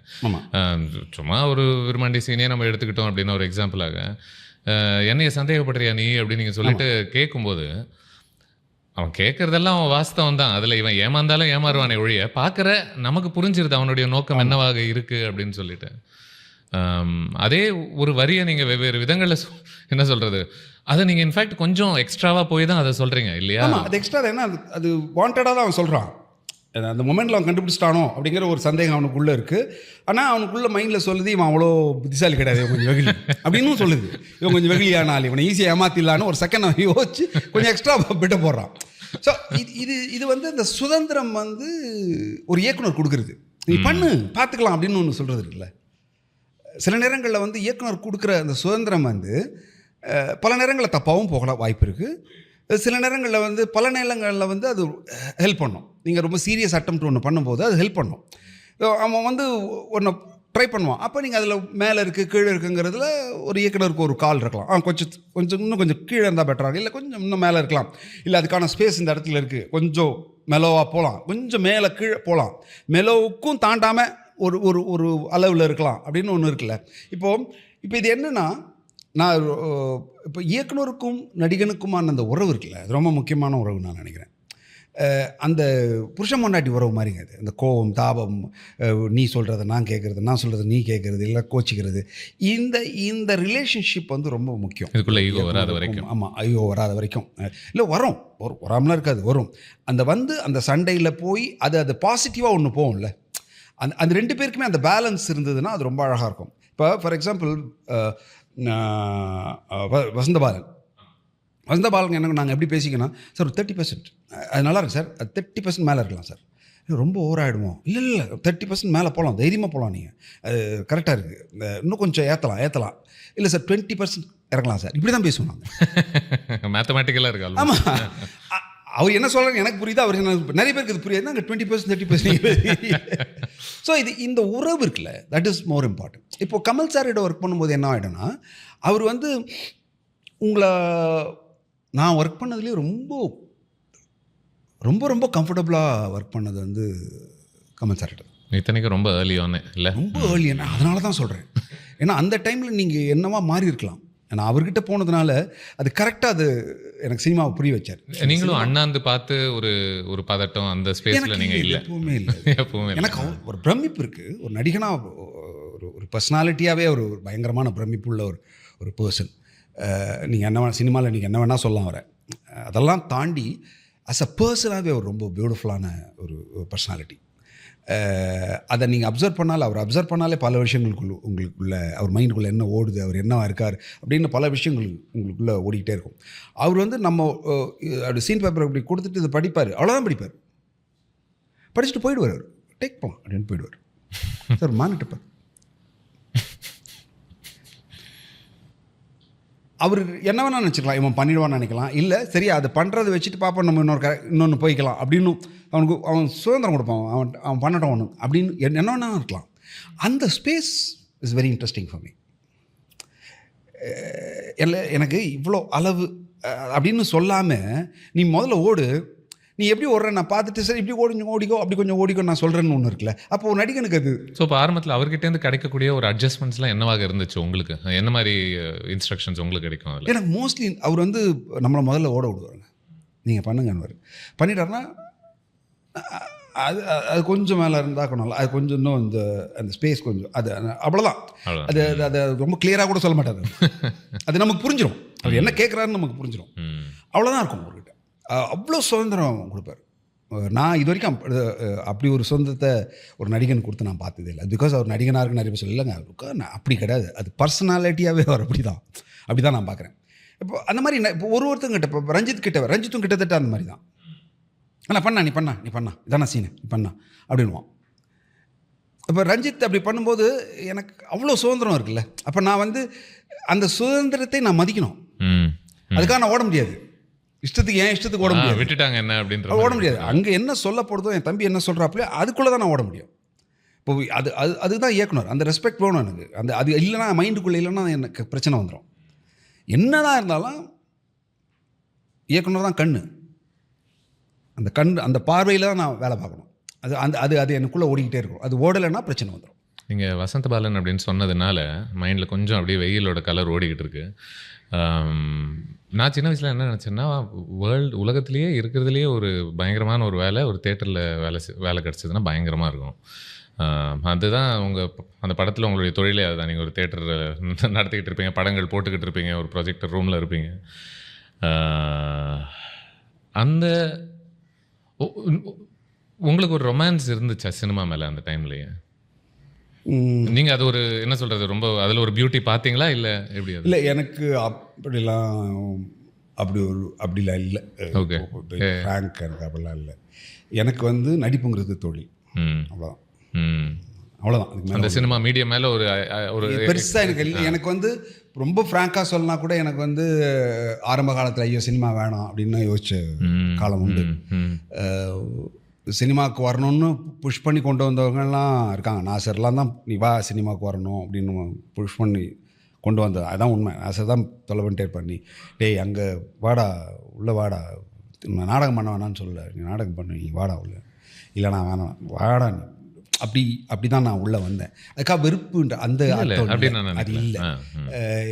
எனக்கு நடிக்கிறது ரொம்ப பிடிக்கும். சினிமாங்கிறது வெறும் நடிப்பை தாண்டி வேற ஒரு உலகம். அது பணம் இருக்குது, பெருமை இருக்குது, புகழ் இருக்குது, எல்லாம் இருக்குது. ஆனால் இன்றைக்கி தேட்டரில் அது கிடையாது. அது உண்மை, அதை நம்ம ஒத்துக்கணும். தேட்டரில் வெறும் ப்ரைடு மட்டும்தான் இருக்குது, பணம் கிடையாது. இப்போ வரைக்கும் பணம் கிடையாது, பார்வையாளர்களே கிடையாது.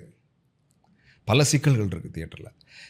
அது இன்னும் தியேட்டர் நாடகம் சர்வைவ் ஆகுதுங்கன்னா அதோட ஆரிஜின் ஆர்ட் பேஸ் அப்படிங்கிறதுனால அது இன்னும் சர்வைவ் ஆகுது. ஒன்று, அதை தாண்டி அதை பண்ணும்போது நமக்குள்ள ஒரு சந்தோஷம் இருக்குல்ல.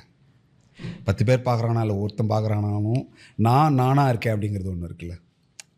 அதுதான் அந்த ஆர்ட்டியை இன்னும் சர்வை பண்ண வைக்குது. அதை நீங்கள் பணமாக யோசிச்சிங்கன்னா அது நேரம் செத்து போயிருக்கும். எனக்கான சந்தோஷம் கொடுக்குறது தியேட்டர் தான் ஒரு நடிகனா. பட் அதை தவிர்த்து மொத்தமும் சகலமும் கொடுக்குறது சினிமா. அதில் எந்த சந்தேகமும் கிடையாது. பணம், உங்கள் வாழ்க்கை, ரெஸ்பெக்ட். எந்த தொழில் சார் இவ்வளோ ரெஸ்பெக்ட் கொடுக்குற தொழில் சினிமாவில்? சினிமாவை தவிர வேறு எதுவும் கிடையாது. நான் மேபி நான் பார்க்காத எதாவது எனக்கு தெரியாது. உங்களுக்கு எல்லா சகலமும் இந்த சினிமாவில் இருக்குது. இப்போ அந்த அவ்வளோ கொடுக்குற சினிமாவுக்கு நீங்கள் ஒரு குறைஞ்சபட்சம் ஆனஸ்ட்டாக இருக்கணும்ல. அதை தான் நான் முயற்சி பண்ணுறேன், அதை தான் நான் ட்ரை பண்ணுறேன். ஆனஸ்ட்டாக என்ன, நான் சொல்யூட் அடிக்கிறது இல்லை. நானாக இருக்கணும். நான் அந்த ஆர்ட்டுக்குள்ளே என்ன கொடுக்கணுமோ அதை ஒழுங்காக கொடுக்கணும்னு முயற்சி பண்ணுறேன். நம்ம கொஞ்ச நேரத்துக்கு நீங்கள் எவ்வளோ லவுடாக பெர்ஃபார்ம் பண்ணுறது, அதை எப்படி அட்ஜஸ்ட் பண்ணுறதுன்னெலாம் பற்றி பேசிகிட்டு இருந்தீங்க. ஒரு காலகட்டத்தில் பல படங்களில் வில்லனாக அந்த வரிகள் சுல்லான், மதுரை, இந்த மாதிரி படங்கள்லாம் சட்ட ஞாபகத்துக்கு வருது. எப்படி அணுகுனீங்க அந்த பெர்ஃபார்மன்ஸ்? இல்லை, இது என்னென்னா, இப்போ அது ஆரம்ப காலம். ஆமாம், ஆரம்ப காலத்தில் நமக்கு நிறைய அனுபவங்கள் இல்லை அதுக்குள்ளே போகிறது. சில விஷயங்கள் நீங்கள் நோனே சொல்ல முடியாது. சில விஷயங்கள், நிறைய விஷயங்கள் நோனே சொல்ல முடியாது. என்ன தேவையோ அதை நீங்கள் கொடுக்க வேண்டிய ஒரு கட்டாயத்துக்குள்ளே அப்போ இருக்கும். உங்களுக்கு அனுபவம் இருக்காது, புதுசு இண்டஸ்ட்ரிக்கு. அப்போ அதுதான் நமக்கு ஒரு பெரிய லெசன் கொடுத்தது எனக்கு. ஓஹோ, நான் இப்படி இருக்கேன், பட் நான் பண்ணுற விஷயங்கள் இந்த மாதிரி தான் இருக்குது. அப்போ இதுக்குள்ளே ஒரு பேலன்ஸ் எனக்கு வேணும். நான் பண்ணுறதும் வேணும், நானாக இருக்கணும். ஆனால் நான் அதை தான் அங்கே கொண்டு வரணும். அப்போ எனக்கு ஒரு வேறு விதமான ஸ்பேஸ் தேவை. இப்போ நான் ஓடிக்கிட்டு இருக்க ஸ்பேஸ் எனக்கு செட் ஆகாது அப்படின்னு ஒரு புரிதல் இருக்குல்ல, அதுக்கு ஒரு டைம் தேவைப்படுது. அந்த டைமுக்குள்ளே பண்ண படங்கள் தான் அதெல்லாம். புரியுது. அதுக்கப்புறம் நான் ரியலைஸ் பண்ணணும், நான் இப்படி தான் இருப்பேன், எனக்கு இப்படி தான் வேணும் அப்படின்னு நான் ஒரு கால் எடுக்கிறேன். அந்த காலுக்கு அப்புறம் தான் நீங்கள் என்னோடய படங்கள் பார்த்தீங்கன்னா வருஷத்துக்கு 1, 2, அப்போ அதுக்கு எனக்கு இவ்வளோ பெரிய பீரியட் தேவைப்படுது. ஆனால் என்ன சொல்கிறது, அதுலேயுமே இப்போ ஒரு தூள ஒரு எக்ஸாம்பிளாக நம்ம எடுத்துக்கிட்டோம்னா அதுலேயுமே ஏதோ ஒன்று ஒரு அது வந்து மோசம்லாம் நான் சொல்லவே இல்லை. புரியுது. அது மோசம்லாம் சொல்லவே முடியாது, எந்த படங்களையும் மோசம் சொல்ல முடியாது. எல்லாம் அந்தந்த காலகட்டத்தில் அந்தந்த தேவை, அந்த படத்துடைய ஸ்கிரிப்டுக்கோ இல்லை அது அது அது எவால்வ் ஆகிற அந்த மொமெண்ட்டில் இருக்கக்கூடிய விஷயத்துக்கோ அது தேவையாக இருக்குது. அந்த காலத்தில் அது தேவையாக இருக்குது, அந்த மொமெண்ட்டில் அது தேவையாக இருக்குது. அது நீங்கள் பண்ணுறோம், அதனால தான் அதை நம்ம பண்ணுறோம். அதுக்குள்ளேயும் ஒரு சின்ன விளையாட்டு விளையாடி இருப்பீங்கன்னு கண்டிப்பாக எல்லாருமே பண்ணுவாங்க, நான் இல்லை, அத்தனை பேருமே பண்ணுவாங்க. பட் அதுதான் நம்மளா அப்படின்ற ஒரு கேள்வி வரும்போது நம்ம அதுலேருந்து விலக ஆரம்பிக்கிறோம். இல்லை இது போதும், நான் இதுலேருந்து இன்னொன்று ட்ரை பண்ண ஆரம்பிக்கிறேன், நான் வேறு ஒன்று, நான் இல்லை எனக்கு இது எஸ்டாப்ளிஷ் பண்ண நான் விரும்பலை, ஆஸ் ஆக்டராக நான் வேறு ஒன்று உள்ளுக்குள்ளே ஒரு விஷயத்தை ட்ரை பண்ண பார்க்குறேன்னு சொல்லி இது எல்லாருக்குமே நடக்கும். இது எனக்குன்னு இல்லை, எல்லா நடிகர்களுக்கும் ஆரம்ப காலத்தில் இப்படி ஒன்று இருக்கும், அதுக்கப்புறம் அது மாறுவாங்க. சில நேரங்களில் கரெக்டாக மாட்டிக்கும், கரெக்டான இயக்குநர்களில் மாட்டிடுவாங்க, இல்லை அவங்க ஃப்ரெண்ட்ஸ்குள்ளே ஒன்று நடக்கும், இப்படி பல விஷயங்கள் நடக்கும். இப்போ ஒரு ஃப்ரெண்ட்ஸாக வந்து சேரும்போது என்ன ஆகிடும்னா ஒருத்தர் புரிஞ்சுக்கிட்டு சரி நீ இது பண்ணிக்கோ அப்படின்னு ஒரு இது இருக்கும். நீ யாருன்றது எனக்கும் தெரிஞ்சிடும், உனக்கு தெரிஞ்சிடும், அது தெரிஞ்சிடும். பட் நாம் கம்ப்ளீட்டாக வேறு ஒரு ஏரியாவில் இருந்து வரும்போது நம்மளை பற்றி புரியறதுக்கே நான் அவங்களுக்கு டைம் எடுக்கும், அவங்க என்ன பண்ணுறாங்கன்னு புரியறதுக்கு நமக்கு டைம் ஆகிடும். அந்த டைம் இடைப்பட்ட நேரத்தில் பல விஷயங்கள் ஓடிடும். அப்படி நிறைய நடந்திருக்கு. சரி, இது எல்லாமே அதுதான் சொன்னேன், இது எல்லாமே நான் தான், இது முதல்ல பண்ணது நான் தான், இது நான் தான். பட் எனக்கு புரிதலுக்கான இது வரைக்கும் நமக்கு சொல்லப்பட்ட பொது புத்தியிலேருந்து நான் புரிஞ்சுக்கிட்டு ஒன்று வெளில வர்றது இருக்குல்ல, அதுக்கு இவ்வளோ டைம் தேவைப்படுது. இது எல்லாருக்குமே இருக்கும். இதில் வந்து குட் பேட் அப்படிலாம் ஒன்றும் கிடையாது, என்னை பொறுத்தல அப்படி கிடையாது. எது லைஃப் ப்ராசஸ் தாண்டி தான் வரும். பிறந்தப்பவே நம்ம எல்லாம் பண்ணிட்டோமா? இல்லை, கற்றுக்கிட்டு தான் வரும். ஒன்று ஒரு தப்பு பண்ணுறோம், அது கற்றுக்குறோம். இல்லை அந்த தப்புன்னு சொல்லக்கூடாது, அது வந்து இன்னொரு படிப்பினை நம்ம கொடுக்குது, இன்னொன்று கற்றுக்க சொல்லுது, வேற ஒன்று கற்றுக்க சொல்லுது. இப்படி பல விஷயங்கள் இருக்கு. போகிற போக்கில் இப்போ பல படங்களில் உங்களை ரசித்த பிறகு உங்களை ஒரு நல்ல நடிகர்னு சொல்லும்பொழுது அதுலேருந்து ஏதாவது ஒரு கர்வத்தை உங்களால் உணர முடியுதா உங்களுக்குள்ள? இல்லை, எனக்கு அதான் சொல்கிறேன், இப்போ வரைக்கும் நான் வந்து theatre is only thing that gives us pride அப்படின்னு சொன்னீங்க. ஆமாம், அது வந்து தியேட்டரில் பண்ணும்போது அதுதான் அது வந்து அந்த போய் நின்று அது ப்ளே முடிச்சுட்டு ஆடியன்ஸ் ஒரு கிளாப் பண்ணுவாங்கல்ல, அப்போ ஒரு சந்தோஷம் வரும். அது ஒரு சுத்தமான ஒரு சந்தோஷம். ஏன்னா நான் தான் ராஜா, தப்பு பண்ணாலும் நான் தான் ராஜா, நல்லா தான் ராஜா, அடி வாங்கினாலும் நான் தான், இங்கே எல்லாமே நான் தான். பட் இங்கே அது நம்ம எதிர்பார்க்க முடியாது. இங்கே அதான் மொமெண்ட் தான், every thing is moment. So அது உங்கள் ஈகோக்கு எந்த விதத்துலையுமே ஒரு தீனி போடுற ஒரு விஷயமே கிடையாது. இல்லை, நான் அப்படிலாம். ஸோ இப்போ 2 நாள் ஐ திங்க் நீங்கள் ஏதோ இன்டர்வியூவில் பேசி பார்த்துட்டு இருக்கும்போது யூ செட் பைசன் ஷூட்டிங்கில் 2-3 நாள்லாம் நான் சும்மா அப்படியே நின்றுட்டே இருந்தேன், ரியாக்ஷனே இல்லாமல் அப்படின்னு. இப்போது சில பேர் அதில் இப்படி நினச்சிருக்கலாம் இல்லையா, என்ன பெரிய நடிகர், என்ன எதுக்குமே யூஸ் பண்ணாமல் சும்மா அப்படியே நின்று வச்சுட்டு எதுவுமே பண்ணாமல் அப்படியே நின்றுட்டு 2 நாள் கண்டினியூஸாக நிற்கிறேன் அப்படின்றதெல்லாம் ஒரு நான் யார் தெரியுமா அப்படிங்கிற ஒரு இடத்துலேருந்து வர்றதுக்கான வாய்ப்புகள் உண்டு. But clearly you saying that இல்லை, அது இல்லை. ஏன்னா அது சினிமாவை நம்ம முதல்ல புரிஞ்சுக்கணுங்க. சினிமாங்கிறது வந்து கால் ஷீட் பேஸ்ட் எல்லாம் இருக்குது. நானும் கால் ஷீட் சொல்ல எனக்கு அந்த டைமில் விட்டுறணும் எல்லாம் சொல்லுவேன். ஆமாம். ஆனால் அங்கே போகும்போது இருக்குல்ல, அங்கே போகும்போது நீங்கள் வந்து ஒரு ஆக்டராக தான் போகணும், ஒரு மேனேஜரை கூப்பிட்டு போய் விடாது கையில் மைண்டுக்குள்ளே. ஏன்னா சில விஷயங்கள் நடக்கும், சில விஷயங்கள் நடக்காது, நம்ம கையில் இல்லை பல விஷயங்கள் இல்லையா. அப்போது அந்த ஒரு மொமெண்ட்டில் வரும்போது அந்த கிரியேட்டருக்கு நீங்கள் ஸ்பேஸ் கொடுக்கணும், அவனுக்கு ஸ்பேஸ் கொடுக்கணும். இல்லை சார், ரொம்ப நான் சொல்லுவேன், நான் இல்லைன்னு சொல்லுவேன், எனக்கு அப்பா 6 மணிக்கு மேலே என்னால் பண்ண முடியாதுப்பா அப்படிலாம் சொல்லுவேன். ஆனால் விடிகாலில் வரைக்கும் வேலை பார்ப்போம். இப்போது அது வந்து இது ஏன் அதை நான் சொல்கிறேன்னா அட்வான்டேஜ் எடுத்துக்காதுங்கிறது தான். ஆனால் அங்கே ஒரு இயக்குனராக ஒன்று க்ரியேட் பண்ணணும்னு நினைக்கிற ஒரு மொமெண்ட் இருக்குல்ல, அந்த மொமெண்ட்டுக்கு ஒரு நடிகன் தானே நீங்கள் ஸ்பேஸ் கொடுக்கணும், நடிகன் தானே கோஆப்ரேட் பண்ணலாம் எப்படி பண்ண முடியும்? யாருமே இல்லை, நடிக்க மட்டும் இல்லை, technicians everybody has to work, it's a group work. அது இருக்குது. இல்லைனா நீங்கள் வந்து இந்த சிஸ்டம் கொண்டு வரலைன்னா இன்னும் மோசமாயிடும். அந்த சிஸ்டம்குள்ளே ஒரு விஷயத்தை நீங்கள் பண்ணணும், இல்லைனா நீ வந்து எப்போ வேணான்னா அது ஆர்டரில் இருக்காது. அதுக்கு தான் ஒரு சிஸ்டம் பட்ஜெட் இல்லை போயின்னே இருக்கும் இல்லையா. எல்லோரும் எல்லா டைம்லையும் அவைலபிள் எல்லாமே நடக்கும்னா இப்போ என்ன ஆகும், சினிமா வேறு தளத்தை தாண்டி அது ஃபோக்கஸை தாண்டி சில நேரங்களில் போகிறதுக்கு வாய்ப்பு இருக்குது. அதனால தான் அந்த சிஸ்டம் கொண்டு வராங்க. எனக்கு வந்து நான் என்ன சொன்னாலும் அங்கே போயிட்டேன்னா அங்கே என்ன தேவையோ அதுக்கு ஒர்க் பண்ண ஆரம்பிச்சிடுவேன். தட் இஸ் அதுதான் ஒரு நடிகனுக்கு வேண்டிய முக்கியமான அம்சம் நான் நினைக்கிறேன். இப்போ நீங்கள் ஆரம்பிக்கும் போது நீங்கள் ஒரு நடிகராகவும் இருந்தீங்க, டைரக்டராகவும் இருக்கீங்க, டைரக்டர் ஆசை இன்னமும் இருக்குன்னு சொல்லிக்கிட்டு இருந்தீங்க இல்லையா? சொல்லிட்டு இருந்தீங்க. உங்கள் பார்வையில் பசுபதி அப்படிங்கிற ஒரு நடிகர், அவருக்கு ஏதாவது லிமிட்டேஷன் இருக்கிறதா நீங்கள் பார்க்குறீங்களா? If you our director and you are looking at your self and you feel like இன்னும் இவன் இந்த இடங்கள்லாம் உடைக்கலை, இன்னும் இந்த இடங்கள் போகலைன்னு. இன்னும் அவன் ஆரம்பிக்கவே இல்லைன்னு தான் எனக்கு தோணும். நிறைய இதோ ஜோக்காக சொல்ல ஜோக் நிறைய பண்ணவே இல்லைங்க லைஃப்பில்.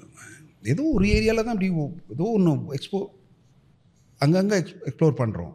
இன்னும் நிறைய இருக்குது, நிறைய தோணுது. ஐயோ இன்னும் இதெல்லாம் நம்ம தொடவே இல்லையே, இன்னும் போவே இல்லையே, அந்த பக்கம் அந்த சைடே போகலையேன்னு நிறைய ஏரியாஸ் இருக்குது. உதாரணத்துக்கு சொல்ல முடியும்? நிறைய நம்ம பார்த்த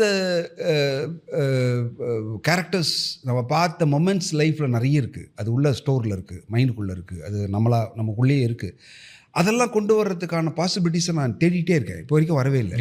ஏதோ ஒரு இப்போ பாருங்கள், எங்கேயோ ஒரு இதில் பார்த்த ஒரு கேரக்டர் தான் தங்கலானில் நீங்கள் பார்த்தது. இந்த மாதிரி பல கேரக்டர்ஸ் நம்ம பார்த்தது இருக்குது. பாதித்த கேரக்டர்ஸ் நிறைய உள்ள இருக்குது. அந்த லைஃப் இருக்குது. அதெல்லாம் என்னால் கொண்டு வர முடியல. நான் ஒரு இயக்குனராக இருந்தால் மேபி அது ஒரு 10 படத்தில் கொண்டு வந்திருக்கலாம். பட் நான் ஒரு நடிகனாக இருக்கிறதுனால எனக்கு லிமிட்டேஷன்ஸ் இருக்குது. எனக்கு என்ன வருதோ அதுக்குள்ளே தான் நான் பண்ண முடியும். இப்போ நான் அதே ஒரு இயக்குனராக ஒரு ப்ரொடியூசராக இருந்தேன்னா இந்த ரோல் வச்சு இந்த ஒரு கதை இப்படி எழுதலாம் அப்படின்னு எனக்காக நான் பண்ணிக்க முடியும். பட் எனக்கு வர்றதில் தான் நான் பண்ண முடியும். இப்போ வர்ற கேரக்டர்ஸில் நான் யோசித்த விஷயங்களை ஃபில்டர் பண்ணி தட்டி தேத்தி தான் பண்ண முடியும். பட் அதுக்கு நிறைய லிமிட்டேஷன்ஸ் இருக்குது. புரியுது. அது பண்ண முடியாதது நிறைய இருக்குது. நம்ம ஏதோ ஒரு சின்ன ஏரியாவில் தான் எக்ஸ்ப்ளோர் பண்ணிகிட்டு இருக்கோம். இன்னும் வாழ்க்கை அது அதை நம்ம கண்ட்ரோலும் பண்ண முடியாது. அது பெருசு, யோசிக்கிறது ரொம்ப பெருசு, உலகம் பெருசுங்க. நம்ம பார்வையே ரொம்ப பெருசு. நீங்கள் ஆப்ரேட் பண்ணக்கூடிய இடங்களில் வேற ஒரு ஆக்டர் அவங்க இன்னும் நிறைய வெரைட்டி பண்ண முடியுது, அந்த இடம் நல்லா இருக்குது அப்படின்ற மாதிரி உங்களுக்கு யாராவது தோணுதா? இல்லை, எனக்கு சில பேருக்கு கடந்த காலம் கூட இருந்தது நிறைய. சில பேருக்குலாம் ஐயோ இந்த ரோல்லாம் நமக்கு வந்திருக்கலாம்லாம் நிறைய நமக்கு தோணும். ஐயோ இந்த ரோல் இப்படி பண்ணியிருக்கலாம், நமக்கு கிடைச்சா நல்லா இருந்திருக்கும் அப்படிலாம் தோணும். அதெல்லாம் தோணலன்னா நம்ம அதெல்லாம் பொய். அப்படி நிறைய இருக்குது இங்கிலீஷ் படங்களில் சொல்கிறேன். இந்த சும்மா சொல்லுங்களேன், எனக்கு ஏதாவது எக்ஸாம்பிள் டக்குன்னு தோணுது. எனக்கு மம்பூல் பார்த்து எனக்கு ஐயோ ஒன்று பொறாமல் வந்தது. பங்கஜ் கபூர் ஒரு 70-75 வயசு 80 வயசு இருக்கும் அந்த கேரக்டர் இந்த படத்தில். நீங்கள் படம் பார்த்துப்பீங்கன்னு நினைக்கிறேன். 80 வயசு இருக்கும் இந்த கேரக்டர். ஒரு 80 வயசு இருக்கும், வயசான கேரக்டர். நடக்கவே முடியாமல் அப்படி பேக் பெயின் எல்லாம் வந்துடும். அவன் தான் வில்லன் படத்தில். யோசிச்சு பாருங்களேன், ஒரு 80 வயசு ஆள் படத்தோட வில்லன். அதில் ஒரு சீன் எனக்கு ரொம்ப நினச்சி கொஞ்சம் வேந்து போகிற ஒரு சீன் அது. தபு பின்னாடி நிற்பாங்க, இர்ஃபான் ஃப்ரண்டில் உட்காந்துருப்பார். ஏதோ பேசிகிட்டு இருக்கும்போது ஒரு கண்ணை மட்டும் பார்த்துட்டு இருப்பார். ஒரு செகண்டில் கண்ணு மட்டும் அங்கே போயிட்டு வர்றவர். அதை பார்த்துட்டு ஒரு பிளாங்க் கொடுத்துட்டு பார்க்கவே மாட்டாரா. ஆனால் அந்த மைண்டும் அந்த கண்ணும் அங்கே போயிருக்கும், நமக்கு தெரியும். ஆனால் போயிருக்காது. ஓஹோ நடந்துருச்சோ அப்படின்னு ஒன்று இருக்குல்ல, அதை ஒரு ஃப்ராக்ஷன் ஆஃப் செகண்டில் ஒரு சின்ன அசைவு மூலமாக ஒன்று கொடுவார். நான் பிரமிச்சு போயிட்டேன். எப்படி இது பண்ண முடியுது அப்படின்னு ஒன்று இருக்குல்ல. அந்த மாதிரி ரோல்ஸ் பண்ணணும் அப்படின்னு எனக்கு அந்த மாதிரி நான் இது இந்த படம் பார்க்கும்போது எனக்கு என்ன ஒரு 20 வயசு கம்மி, 12 வயசு கம்மி, ஒரு 40s இருக்கிற மிட் அதான் 39-40 இருக்கக்கூடிய அந்த மொமெண்ட்டில் எனக்கு அது 50-70 வயசுனா வயசு என்ன, அது நடிகனுக்கு என்ன வயசு, எல்லாம் ஒன்று தான் பண்ண முடியுங்கிற ஒன்று. எனக்கு இந்த மாதிரி ரோல்ஸ் பண்ணணும். ஏன்னா அந்த ரோல்ஸே இல்லை. அந்த மாதிரியான சொசைட்டியில் நிறைய கேரக்டர்ஸ் இருக்குது. இதை மாதிரி பண்ணுறதுக்கு வாய்ப்பு இல்லை அப்படின்னும் போதில் சில நேரங்களில் தோணும், ஐயோ இது மாதிரிலாம் பண்ணியிருக்கலாமே, கிடைச்சா நம்ம ஒன்று பண்ணியிருப்போம், வேறு ஒன்று பண்ணியிருக்கலாம். அது அந்த ஒரு சந்தோஷம் கிடைக்குதுல்ல. அது ஒன்று பார்க்கும்போது ஒரு நடிகன் அதை அச்சீவ் பண்ணுறான்னு நினைக்கும் போது பொறாமையை விட சந்தோஷம் ஜாஸ்தி ஆகுது. எனக்கு அது பயங்கர சந்தோஷம். எப்படி அதை அச்சீவ் பண்ணார் அப்படின்னு ஒன்று இருக்குது. இது நடந்துருச்சு, இது உலகத்துக்கு வந்துருச்சு இருக்குல்ல. அது ரொம்ப உன்னதமான ஒரு சின்ன செகண்டில் அது கண்ணாடி போயிட்டு வரும்போது அது அப்படியே அந்த ஃப்ரேம் அப்படி நிறைஞ்சு வழியும். அது எனக்கு ஒரு பெரிய ஒரு நடிகனாக அது பார்க்குறதுல ஒரு பெரிய சந்தோஷம் ஒன்று கிடைக்கும். அது மாதிரி கமல்து நிறைய சீன் சொல்லலாம், நிறைய பேர் சொல்லலாம். இந்த காலத்து சிவாஜி சார் இது சொல்லலாம், சொல்லிக்கிட்டே போகலாம், நிறைய இருக்குது. அந்த மாதிரி அதெல்லாம் பார்த்து கமல் அவர்கள் ஏதாவது சொல்ல முடியுமா? இல்லை, கமல்து நிறைய படங்கள் சொல்லாங்க, நிறைய படம். அவர் நீங்கள் சொன்னீங்க முதல்ல ஒரு பியூட்டிஃபுல்லான ஒரு விஷயம், நம்ம அதை பற்றி பேசலை, அப்படி ஓடிட்டோம். ஒரு டயலாக்கை நம்ம பேசலாம், அந்த அந்த பேசுகிற இடையில் கொடுக்கக்கூடிய அந்த பாசஸ் இருக்குல்ல, பாசஸை பற்றி ஒரு நடிகன் அந்த பாசஸ் பற்றி பேசிக்கலாம். நீங்கள் கமலில் வச்சு நிறைய பேசலாம், கமல் சாரை வச்சு. அவர் வந்து இந்த ஸ்பேஸ், அந்த டைலாக்குள்ளே ஒரு ஸ்பேஸ் கொடுப்பார் பாருங்கள், அது ரொம்ப யூனிக்காக இருக்கும். நீங்கள் நினைக்கிற மெஷர்மெண்ட்லேயே இருக்காது. நிறைய படங்களில் நீங்கள் சொல்லலாம், நான் ஒரு படம்னு என்னால் சொல்ல முடியல, நிறைய படங்களில் அந்த அவர் டைலாக் எனக்கு சில நேரங்களில் தோணும், அவர் டைலாக்கை பேச வந்து முழுங்கிட்டார், வேணான்னு விட்டார், அந்த நேரத்தில் அவர் எடிட் பண்ணிட்டாருன்னு எனக்கு தோணும். ஓகே, அது பேச போய் இது வேணாம், எதுக்கு நான் சொல்லணும், வேணாம், அவ்வளோதான் முடிஞ்சுது அப்படின்ற மாதிரி அதை மொத்தத்தையும் அது உள்ளுக்குள்ளேருந்து அது கொண்டு வந்திருப்பார். அந்த ஸ்பேஸ், அந்த அந்த அந்த பாசஸை வந்து அவ்வளோ பியூட்டிஃபுல்லாக ஹேண்டில் பண்ணுற ஒரு நான் பார்த்த நடிகர்களில் கமல் சார் ரொம்ப பியூட்டிஃபுல்லாக பண்ணுவார். ஸோ இதெல்லாம் பார்க்கும்போது அவ்வளோ பியூட்டிஃபுல்லாக இருக்கும். நீங்கள் ஒரு டைலாக்கே தேவையில்லையே, சில நேரங்கள் டைலாக்கே தேவையில்லையே, வெறும் அந்த மொமெண்ட்டே போதும், அந்த அமைதியே போதும், அந்த அந்த ஸ்பேஸு உங்களுக்கு வந்து கம்யூனிகேட் பண்ணிடும். அதை நீங்கள் அதை வந்து ரேண்டமாக லக்கியாக பண்ணுறதை விட அதை நீங்கள் புரிஞ்சிட்டு பண்ணும்போது அது இன்னும் வால்யூம் ஜாஸ்தியாகும். அந்த சீனுக்கான வால்யூம் வந்து ரொம்ப, அந்த ஸ்பேஸ்க்கான வால்யூம் வந்து ரொம்ப பியூட்டிஃபுல்லாக இருக்கும். இப்படி நிறைய விஷயங்கள் சொல்லிட்டு போகலாம், நிறைய விஷயம், நிறைய நம்ம மிகப்பெரிய ரசிகனாக இருக்கணுங்க. ரசிகனாக இருந்தால் தான் வாழ்க்கையில் நாம் விஷயங்கள் பண்ண முடியும். நம்ம ரசிக்கும் போது தான் பல விஷயங்கள் நமக்கு உள்ளே வரும்.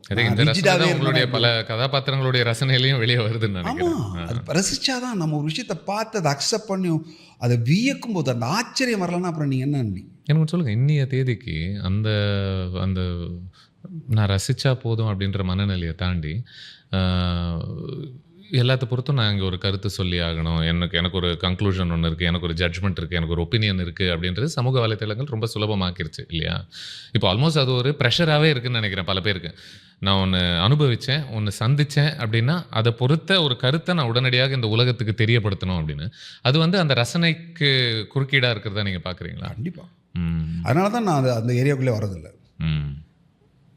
அந்த அந்த அந்த பல விஷயத்தை பற்றிய கருத்துன்னு ஒன்று இருக்குல்ல, எல்லாருக்கும் கருத்து இருக்குது, உங்கள் கருத்து தான் கிடையாது, எல்லாருக்கும் கருத்து இருக்குது, எல்லார் மேலேயும் கருத்து இருக்குது. அதை சொல்லி தான் ஆகணும்னு அவசியமே இல்லையே.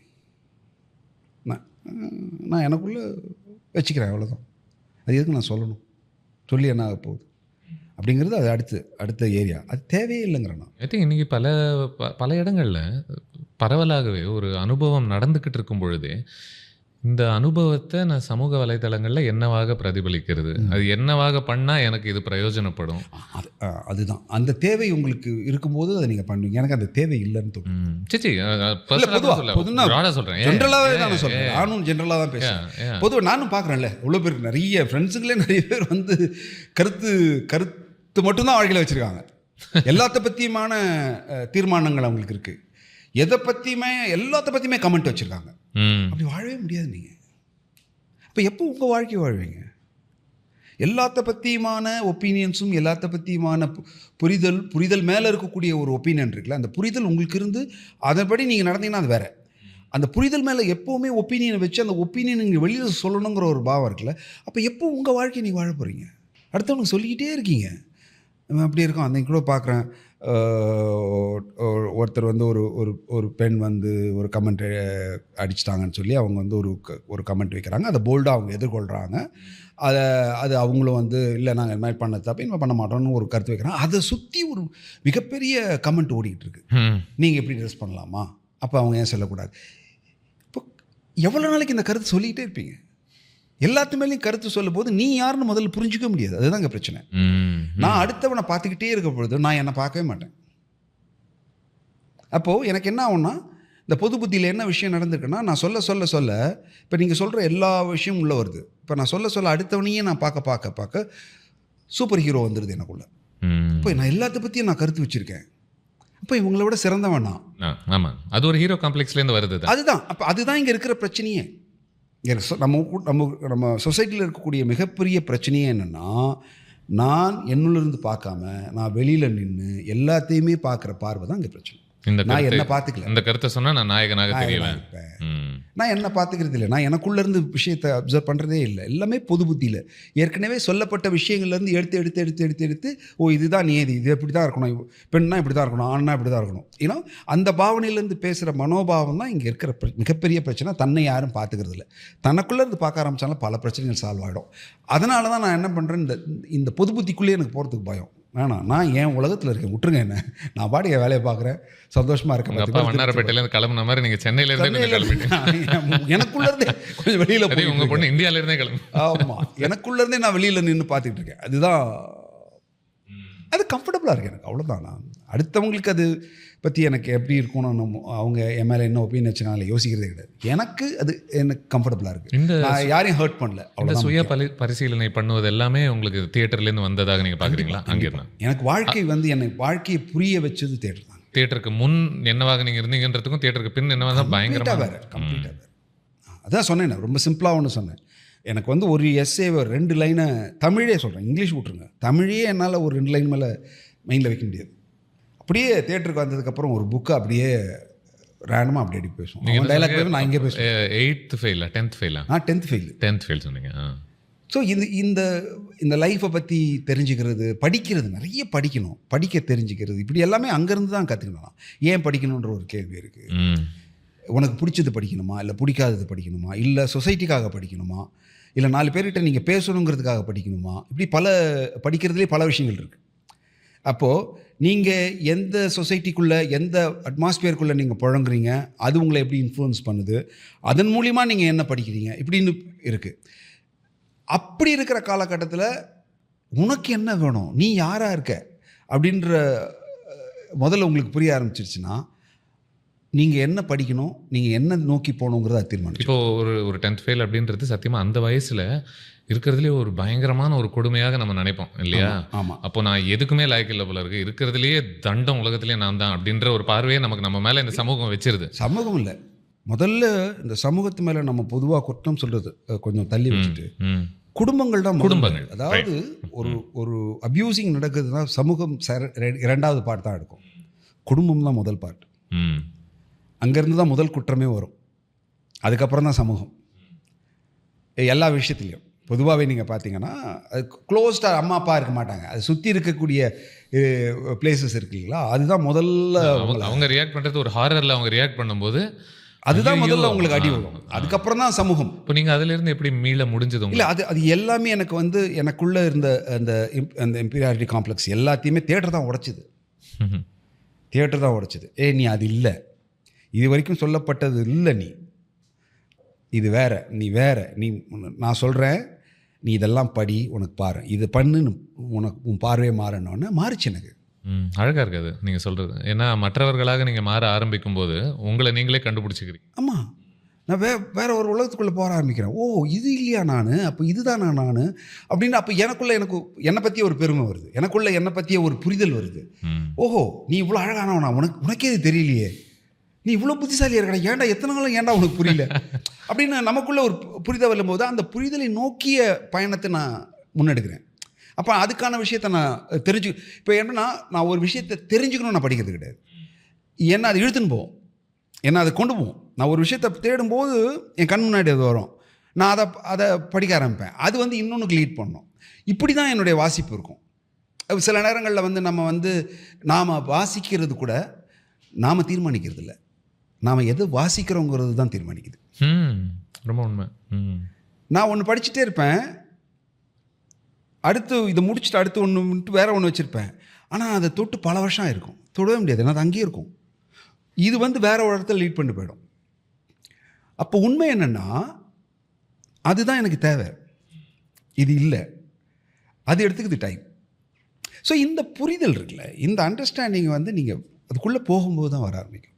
Lovely lovely. வெளியிலேருந்து அது பார்க்கவே முடியாது. இந்த கான்ஃப்ளிக்டே ரொம்ப அழகுன்னு நான் நினைக்கிறேன். எனக்கு அது ரொம்ப பிடிச்சிருக்கு. அந்த கான்ஃப்ளிக்ட், உங்களுக்குள்ளேயே ஒரு கான்ஃப்ளிக்ட் நடக்குது இல்லை, அது ரொம்ப அழகு.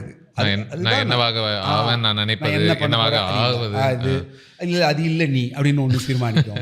இப்போ அது ரொம்ப பியூட்டிஃபுல்லான. உங்களுக்கு ஒரு டைமில் நான் செம்ம முட்டாள் நீங்கள் நினச்சிருப்பீங்க. கரெக்டாக நமக்கு ஒன்றுமே தெரியாது, நம்ம ஒன்றுமே ஒரு சமயத்தில் இல்லை சார், இப்போ வரைக்கும் ஒன்றும் நமக்கு தெரியாது. அதான் உண்மை. ரொம்ப லார்ஜ் ஸ்கேலில் பார்த்தா இப்போ வரைக்கும் நமக்கு ஒன்றும் தெரியாது. எப்படி தெரியாதுன்னு நான் சொல்கிறேன், இப்போ எனக்கு ஒன்று தெரியுது, நான் எனக்கு தெரியுதுன்னு நினச்சிட்டு இருக்கேன், நீங்கள் ஒன்று சொல்கிறீங்க, அது எனக்கு தெரியவே தெரியாது, அது வேற ஒன்று, என்னடா அது தெரியும்னு நினைக்கிறோம், அது வேறையாக இருக்குது. அப்போது எங்கே நான் வந்து கரெக்டாக இருக்கேன்னு நான் நினைக்கிறேன்னா, எனக்கு அது ரொம்ப ஃப்ரெஷ்ஷாக இருக்குது. அது ரொம்ப அழகாக இருக்குது, ரொம்ப ஆச்சரியமாக இருக்குது. ஐயோ அது ரொம்ப பியூட்டிஃபுல்லாக சொல்கிறாரு, அது ரொம்ப அதை நம்ம யோசிக்கவே இல்லையா அப்படின்னு தோணுது. இல்லை, அங்கே தான் நான் நியூட்ரலாக இருக்கேன். அங்கே எனக்கு அது ரொம்ப பிடிச்சிருக்கு, என்னால் அதை ரசிக்க முடியுது. இப்போது நான் எனக்கு அது தெரிஞ்சிடுச்சு, இல்லை ஐ நோ தட் அப்படின்னு நான் நினச்சிட்டேன்னா அங்கே அதை ரசிக்கவே முடியாது என்னால். கரெக்ட். நீங்கள் அப்போ ஒரு செவர் எழுப்பி நான் மூடிட்டேன். எனக்கு அது ரொம்ப ஆச்சரியமாக இருக்குது. ஒரு சின்ன பையன் சொல்கிறான், நான் ஒன்றுமே இல்லைங்க, ஒரு ஊருக்கு போயிருந்தேன். நான் நிறைய காடுகள் சுற்றோம், நானும் என் மனைவியும். காடு தான் எங்களுக்கு ஒரு பீரியடில் வண்டி எடுத்துகிட்டு அப்படியே காட்டுக்குள்ளே சுற்றிக்கிட்டே இருக்கும். கொஞ்சம் உங்களுடைய மகள் பேர் அரண்யா. ஆமாம், அப்படியே சுற்றிட்டு இருக்கோம்.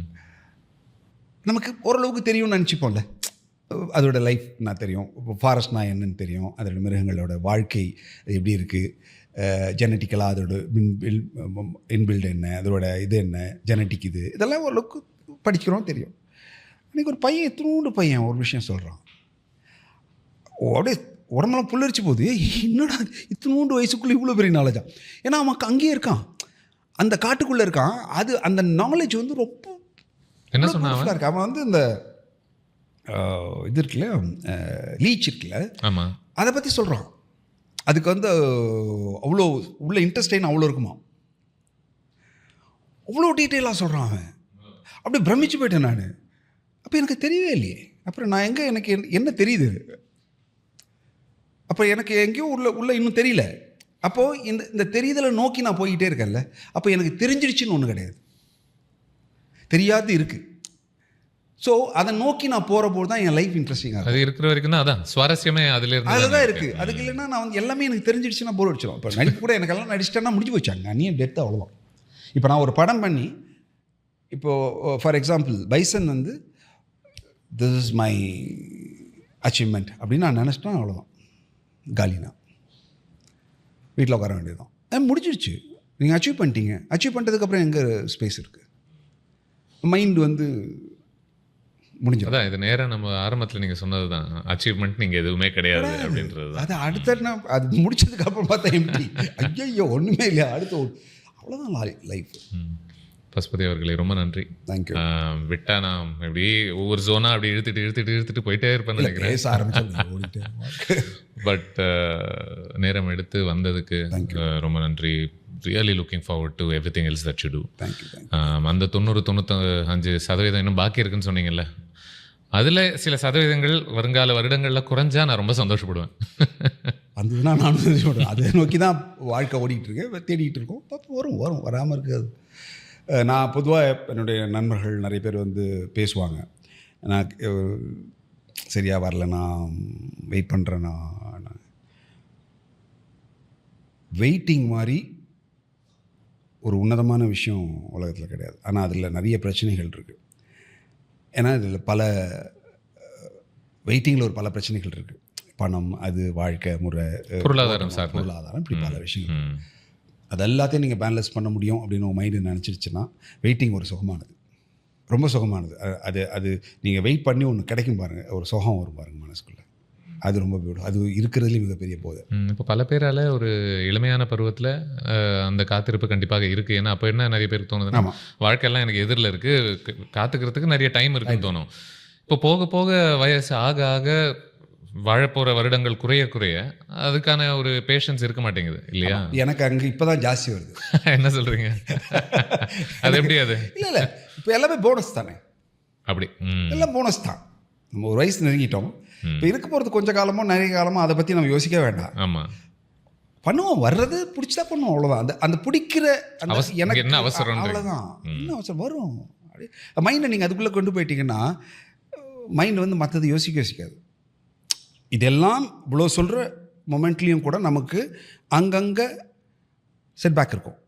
அது நீங்களாக யோசிக்கிறது இல்லை. பல விஷயங்கள் உங்களை எங்கேயோ ஒரு இடத்துல தள்ளும், பல விஷயங்கள் கேட்பீங்க, காதுக்குள்ளே வரும். அது மைண்டு தானே, அது ஹியூமன் தானே, நம்மளும் எல்லாம் உள்ளே வரும். அது எங்கேயோ ஒரு மூலையில் வந்து ஒரு இடத்துல உட்காந்துருக்கோம். நீங்கள் ஸ்ட்ராங்காக இருக்கும்போது அதை தள்ளிடுவீங்க. ஆமாம், எங்கேயாவது ஒரு இடத்துல வீக்காக இருக்கும்போது டக்குனு வந்து வெளில அடி பார்க்கும். ஆமாம், நான் தண்டனா போல இருக்குல்ல, நான் டக்குனு இழுக்கும். அப்போ தூக்கி போட்டு மறுபடியும் ஓடணும். அவ்வளோதான். இதுதான் முதல்ல சொன்ன மாதிரி தான், ஓடிக்கிட்டே இருக்கணும். அவ்வளோதான். நான் அதை ட்ரை பண்ணுறேன். சூப்பர். இந்த ஓட்டம் தொடரட்டும். தேங்க்யூ. நன்றி. Thank you so much. Thank you so much.